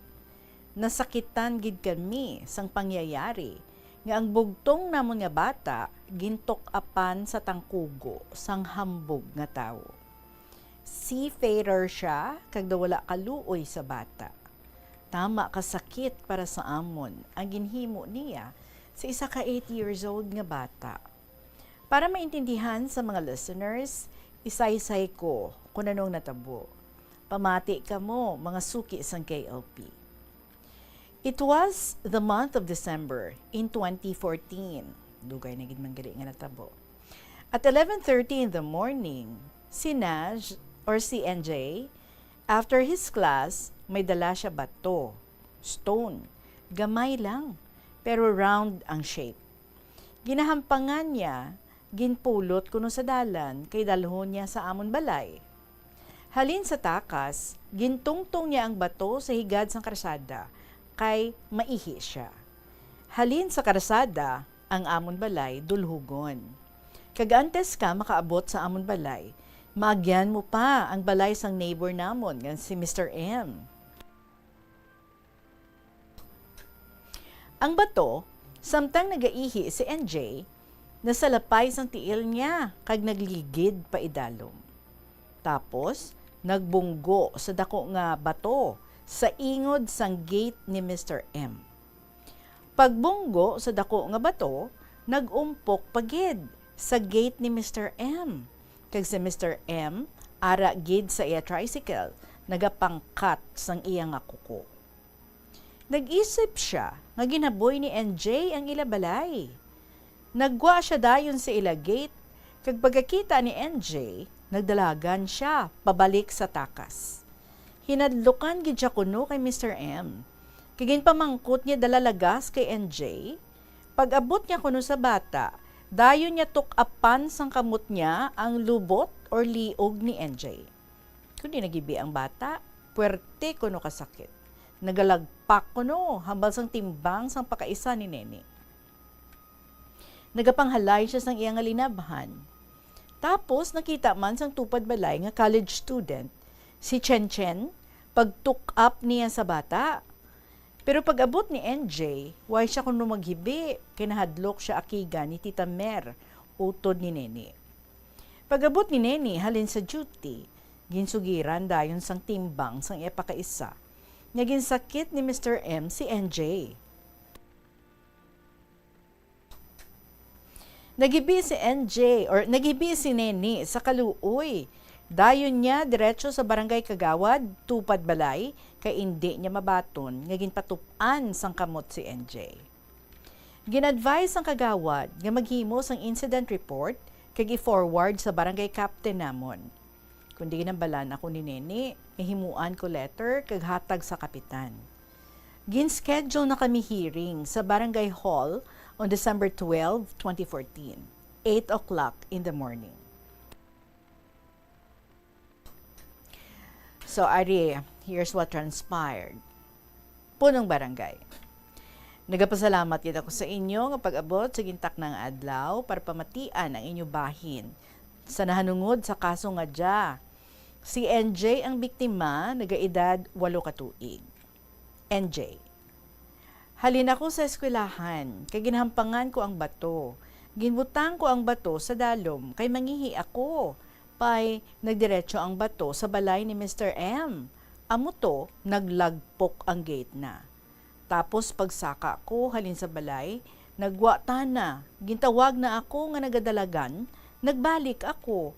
Tapos kinambala na ako, insagin pungkoy mo gate ko. Tapos hinkaptan na ako sa bayo, kaginhampak liog ko. Waay ko mahanugid kay Tita Mer, dason kinahadlok ko, pag-abot ni Mami sang gabi, amo to, nabalaan na. Punong barangay. May nakakita kanimo paghambal ni Tito mo M? NJ.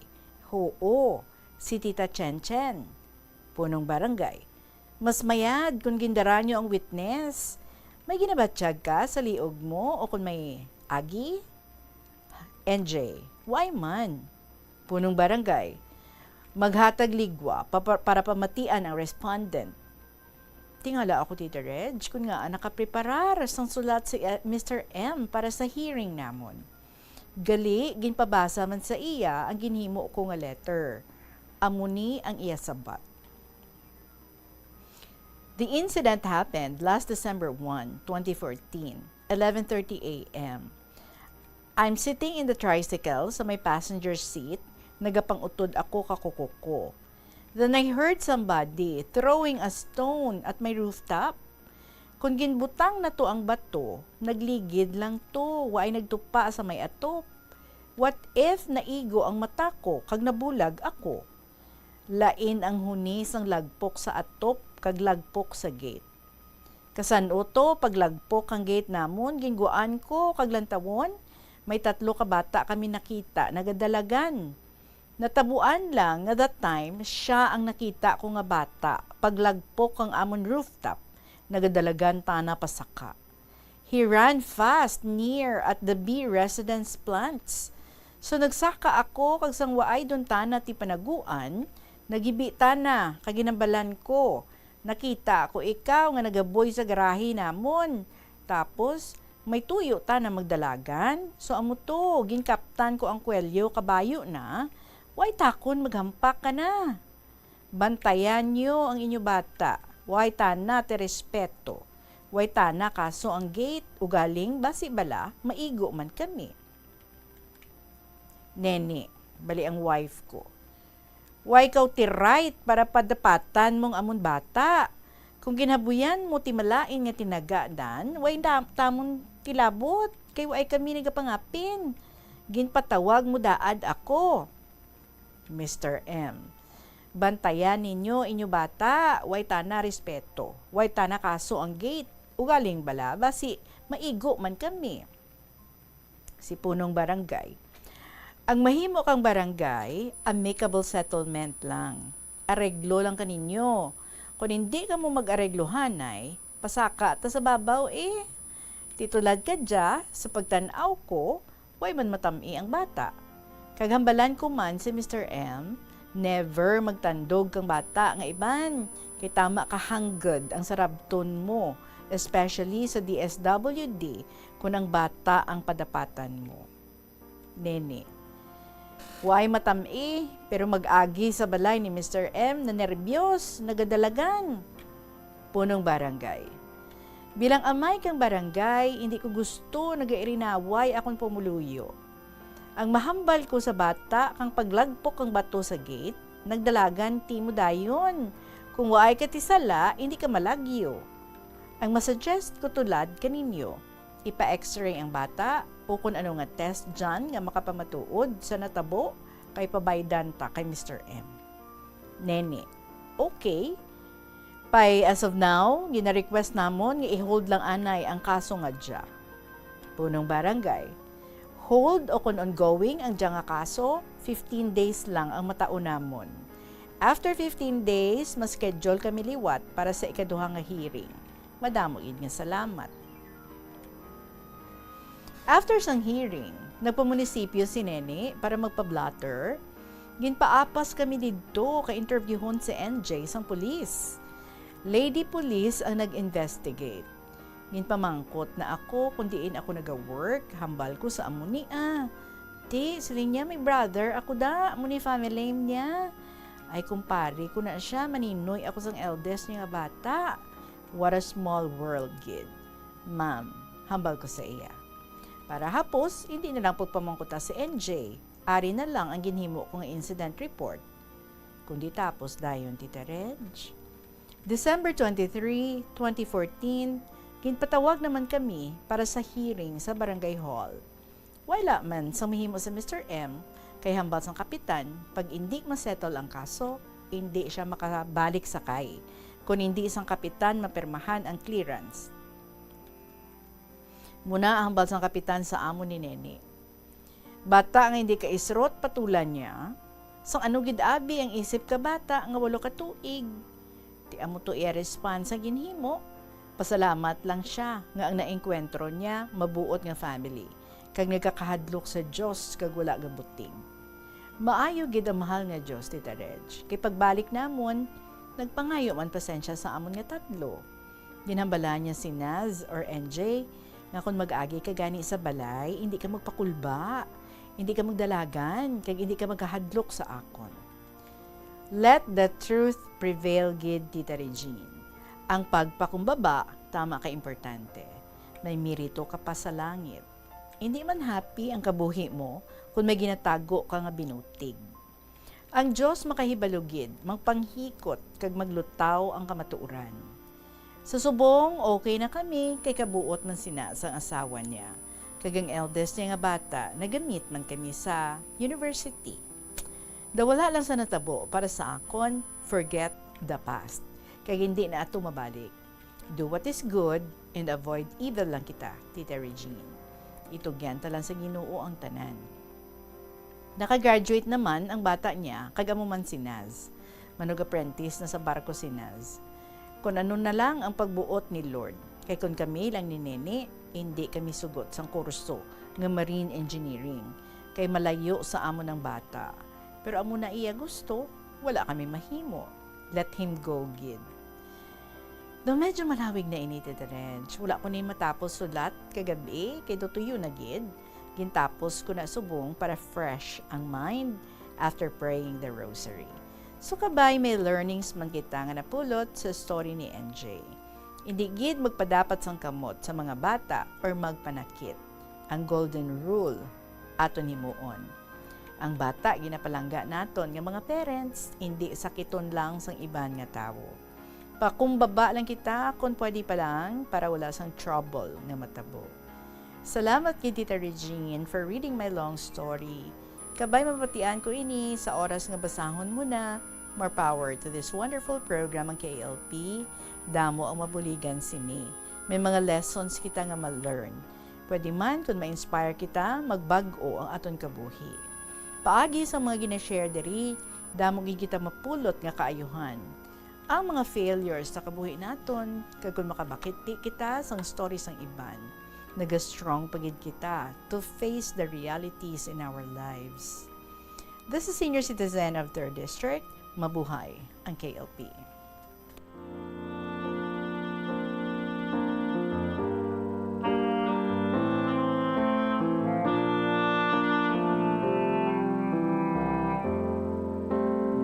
Well, you mentioned nung daw related man nini, nakarelate ka sa story ni The Crying Mother. Maybe you were referring sa natabo man sa iya bata sa school nga sa pag-basketball. Naigo ang siko sa isa niya ka-classmate. Tapos siya, no, nagdugo to, tapos siya ang ginakigan todo sa ilang PE teacher. Not knowing nga ang harm gali iya nga natabo sa iya nga bata nga ang panampad nga ngipon na utod gid. So siguro mo to, no, ang blood was not from her siko sang isa kundi halin gali to ya sa nautod nga ngipon. Siguro kag sangisdo sang bata nga napilas, nga nagdugo. That's why nga may blood. Tapos nag-react dayon ang teacher. So, sa inyo nga bahin, syempre, no, sino nga ginikanan ang hindi mag-react pagkabalo nga ti ang bata mo ginpatupaan sang ibang nga tao. But it is good nga na-settle ka mo amicably, and then sa subong okay na ang inyong family kay ang naglipas, nagpinatawaray naman lang kamo, kag ang naglipas kalimtan nyo naman lang. So, thank you very much, Gid, sa pag-share sa ni sa amon kag pagbilin sang manami man nga lesson para sa aton tanan. Alas 2:45 ang aton nga oras, magabalik ang KLP pagkatapos ng pila ka mga importante nga mga pahibalawa. Agud makalikaw sa food poisoning o kung paglain sang tiyan, sundo ng ining nga mga pahanumdom sa pagprepara sa mga pagkaon kag ilimnon. Manghugas ang kamot kag ipabili ng katinlo antes kag pagkatapos ang paghimos. Kung nagamasakit, likawan ang pagpreparar sang pagkaon para sa iban. Siguraduhon nga naluto sang husto ang pagkaon. Kung mahimo, kauno ng pagkaon samtang mainit pa. Siguraduhon ang katinlo sang pagkaon agud ang selebrasyon mangin mas malipayon. Mas nanamian bala ikaw magtuon sa balay ipaanggid sa eskwelahan nga madamo ang tawo? Isa ka panugyan para epektibo ang pagtuon sa balay, amo ang pagpangita sa designated area agud nga matiniran kung ikaw nagasulat, nagabasa o kung nag-review. Pwede man nga lamesa sa kusina o kung sa desk sa sang inyo nga balay, pero hindi gid maghigda sa imo nga katre samtang nagatuon. Inibagod nagakatemtar gid ikaw nga magpiyong-piyong, tubtub nga dalayon na ikaw nga matulugan. Siguraduha man nga malimpyo kag organisado ang lugar nga imo ginatun-an. Ini nga pahanumdom ang ginadulong sa imos. Padayon lang kita with this story coming from NB sa episode God's Good Glue. Liwat, God's Good Glue, GGG. Mahal kong Tita Regine.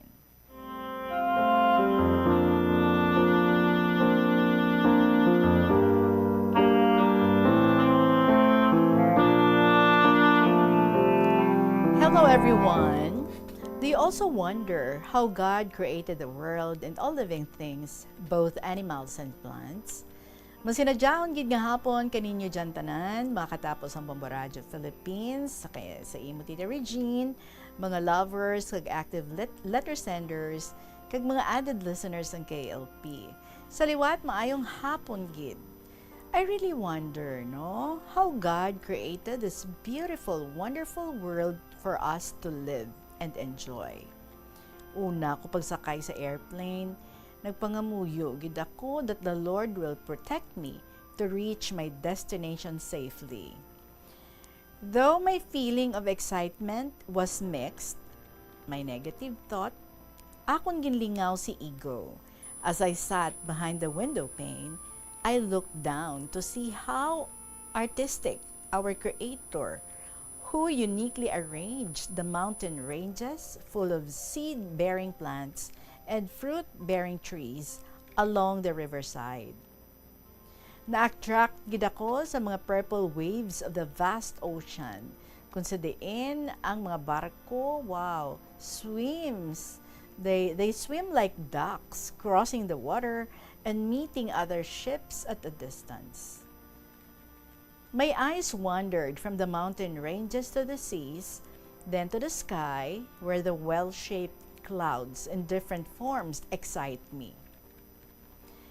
Linibo ka mga thoughts rushed into me with a joyful heart full of the Lord's wonderful creations. Praise to you, O wise Creator of all creations. Yes, ang Biblia nagasiling sa aton that God created the earth and all that's in it.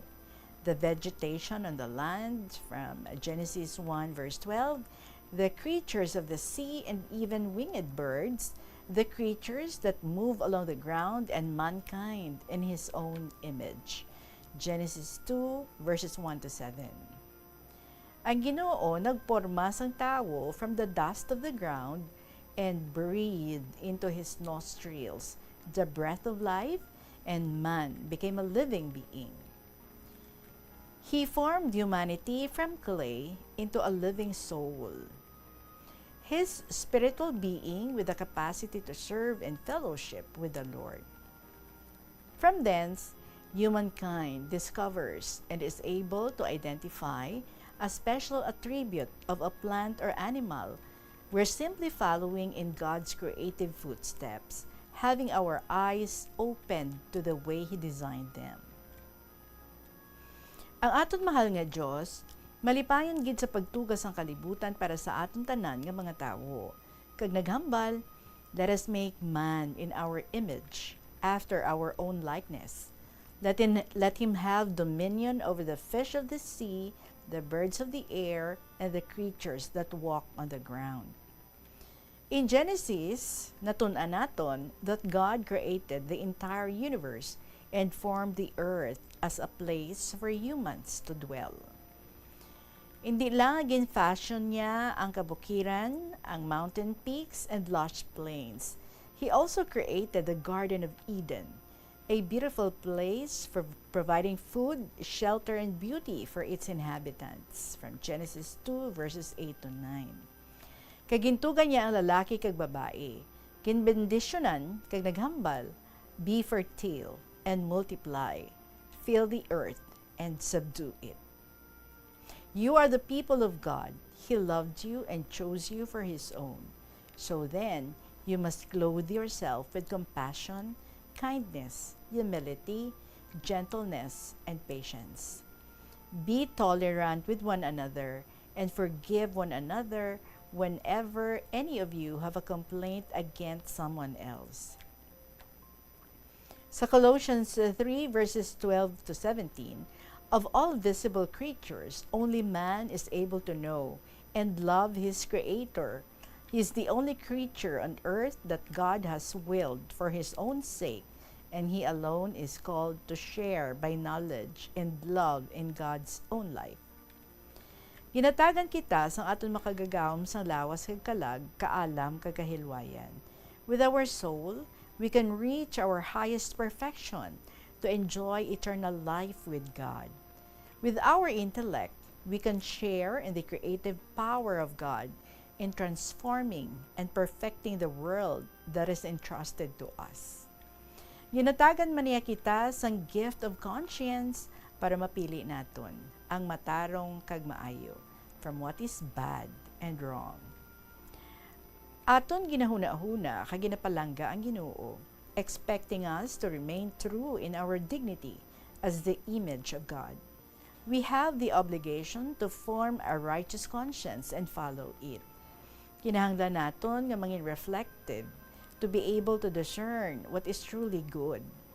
Dapat kada adlaw aton usisaon ang aton kaugalingon, agud mahibaloan naton kung nagamit naton ang aton kahilwayan sa husto nga pamaagi. Sa aton pagpangamuyo kag community worship, nagalapit ang aton relation sa aton mahal nga kagagahom. Tita Regine, God's first utterance in the work of creation was to give light. That wasn't because kinahanglan niya ang light to do His work. No. The light was for us. Light enables us to see Him, kag makilala naton siya, His fingerprints on the creation around us, to discern what is good from what is not, and to follow Jesus one step at a time in this wide world and vast universe. Sang iya gintuga ang katawhan in His own image, si Amina, an Iraqi immigrant, and Joseph, an American, attended the political protests sa opposite sides. We've been taught to believe that those who are separated by ethnicity and politics carry unbridled animosity toward each other. However, when a small mob accosted Joseph, trying to set his shirt on fire, si Amina nagdalagan para nga magdepensa sa iya. I don't think we could be any further apart as people, Joseph told a reporter. And yet, it was just kind. And of like this common, that's not okay. Or, that's not okay moment. Something deeper than politics knit Amina and Joseph together. Though we often have genuine disagreements with one another, substantial differences we often can't ignore. There are far deeper realities that bind us together. Kita tanan gintugas ang Ginoo and bound together in one beloved human family. Gintuga kita sang Diyos kada isa sa aton, regardless of gender, social class, ethnic identity, and political persuasion sa iya kaugalingon nga image. Whatever else might be true, God is reflected in both you and me. Further, He's given us a shared purpose to fill and rule God's world with wisdom and care. Whatever we forget, however, we're bound together in God, we do damage to ourselves and others. Apang whenever we come together in His grace and truth, we participate sa iya nga desire to make a good and flourishing world. Nadumduman ko duman, Tita Regine, ang amon paryente, puryatan duglang ang ilang mga kalag sa pihak nga kinabuhi. Tama gid sanda ka para away, waay git it paghang panay. Tungod sa paranublion, nga waay ko mabahin sang husto ang pagpartida sang ilang mga katigulangan, kay may ginpasulabi ko no nga ginpalangga, kag nag-abot ron di nga conflict sa mga kabataan kag kaapuhan. Tungod sa mga kinaiya kag pamatasan, pagkabugalon, pagkamatinaas-taason, kahakog kag kadalok, isa kahapon, tuya sa uma, gulpi lang nga naglain ang tiyempo. Ang payag ni Artemio kag ni Consuelo, ginhakwat sang buhawi, kag ipusdak sa katubuhan. Nagsinggit todo si Consuelo sang tabang, aron mabatian sa mga tao sa puro, apang waay gid it may nakaresponde. Iya nakita si Artemio nga nagabulid-bulid sa pagtuo nga patay ron, dungan man siya nga nag-uy-uy, ginkuyap kag nalipong, samtang si Lucio kag si Marta nakibot sa maagyan nila si Consuelo kag si Artemio nga nagahayang sa taramnan. Kag natingala sanda nga waay ron ang payag sa ana nahamtangan. Waay makadiretso ang magtiayon sa pagpunpun sang ila ginalawig nga baka kag karabaw. Nagtiyabaw si Marta kag gingiligili si Consuelo para maumpawan. Kag dayon ginpisil-pisil ni Lucio si Artemio. Kag pasanon dulang pauli para mabuligan sa mga tao sa puro, kag ginpasugat niya si Marta kag si Consuelo sa uma. Ginkarga sa duyan si Consuelo, kag sa pag-abot sini, ginpanghaplasan, ginpainom sang alabaab nga tubig, karon naumpawan man. Gani sila pero maluya, kag ila gindesisyonan nga dalon sa hospital para madatpatan sa nagakaigo nga tambal. Sila gihapon ni Marta kag Lucio ang nag-atipan sa ila kay sila man ang nearest relatives. Daw kilat nga nawala ang conflict kay nangibabaw ang kaluoy kag gugma. Ginbuligan nanda si Consuelo kag Artemio sa ila kubos nga ikasarang. Amo to ang kabangdanan nga nagbalik ang ila mayad nga relasyon bilang magpakaisa pa lang. Nangayo pasaylo si Artemio kag Consuelo sa ila Lucio kag Marta. Ang nangagi ginkalimtan ron kag ang sa subong amo ang marahalon. Kay kun waay tabangin ni Lucio kag Marta si Artemio kag Consuelo, kung naatraso pa, basi masapuan do lang sanda nga untay ron ang mga kahignanda tuya sa taramnan. Dako gid ang pasalamat nanda kay Lord kay Lucio kag Marta nga nasanto anghel pasanda. How wonderful to know God's good glue to erase the conflict in order to let the couple stick together with love and sympathy among them. Ginpaiguan initanan sang aton mahal nga Dios nga makagagahom, the wise maker, the creator of everything. Praise the Lord. Well, there is fair weather when you look up at the stars tonight, and the sky is crafted an amazing road sign pointing to the designer behind the design. You will see a luminous band of stars stretching from horizon to horizon, our galaxy. Billions of galaxies, each containing billions of stars. Job 37:1-8, God does great things and unsearchable, marvelous things without numbers. As the scriptures tell us, all living things were made through Christ, and without him nothing was made, and that was made. Great are the works of the Lord, they are pondered by all who delight in them. So napasalamatan nato ng Ginoo for the wonders of His creation, kag ang pribilehiyo nga matun-an naton ani about Him through it.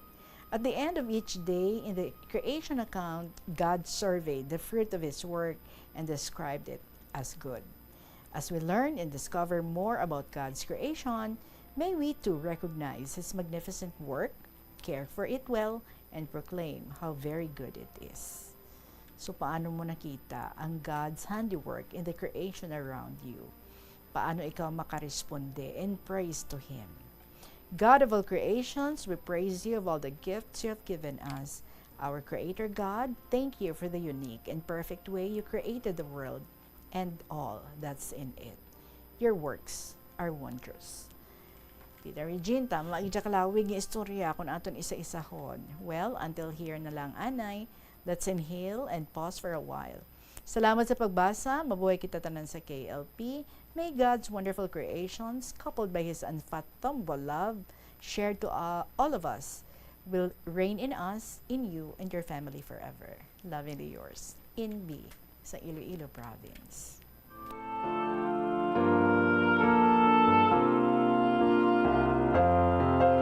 Amo na ang uniqueness naton nga mga tao, no? Kung nakita naton ang tao nga ara sa sitwasyon nga nagakinahanglan sa aton nga bulig. Most often, malipatan naton nga ay hindi gali kami sini mayuhay, ay kuntrahanay gali kami sini ay naglainay gali kami sang buot, kundi nga ang first gid naton nga instinct is to help that person. And after that, bangod sang gratitude sa sina nga tawo nang hibaluan nga ikaw ang nagbulig sa iya, whatever happened in the past makalimtan na lang, no? And you will simply forgive and forget and love one another back. Thank you gid sa imo in B sang Iloilo Province for another beautiful sharing diri sa KLP.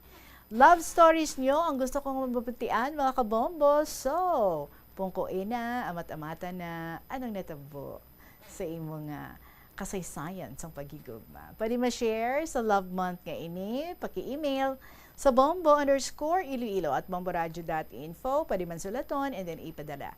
Sa kahapon lamang program, DYFM, Bombo Radio Iloilo, Sky City Tower, Mapa Street, Iloilo City. Magasunod na ang mga dramas kada hapon, Tuyang Ermitanya, Provincial Jail, kag ang Dear Diary. Balikay naman kita tomorrow sa Liwat Happy Fiesta, mga taga-distrito Sangharo. Sa gihapon ni ninyo nga alagad si Tita Regine para sa kahapon lamang program. Good afternoon and God bless.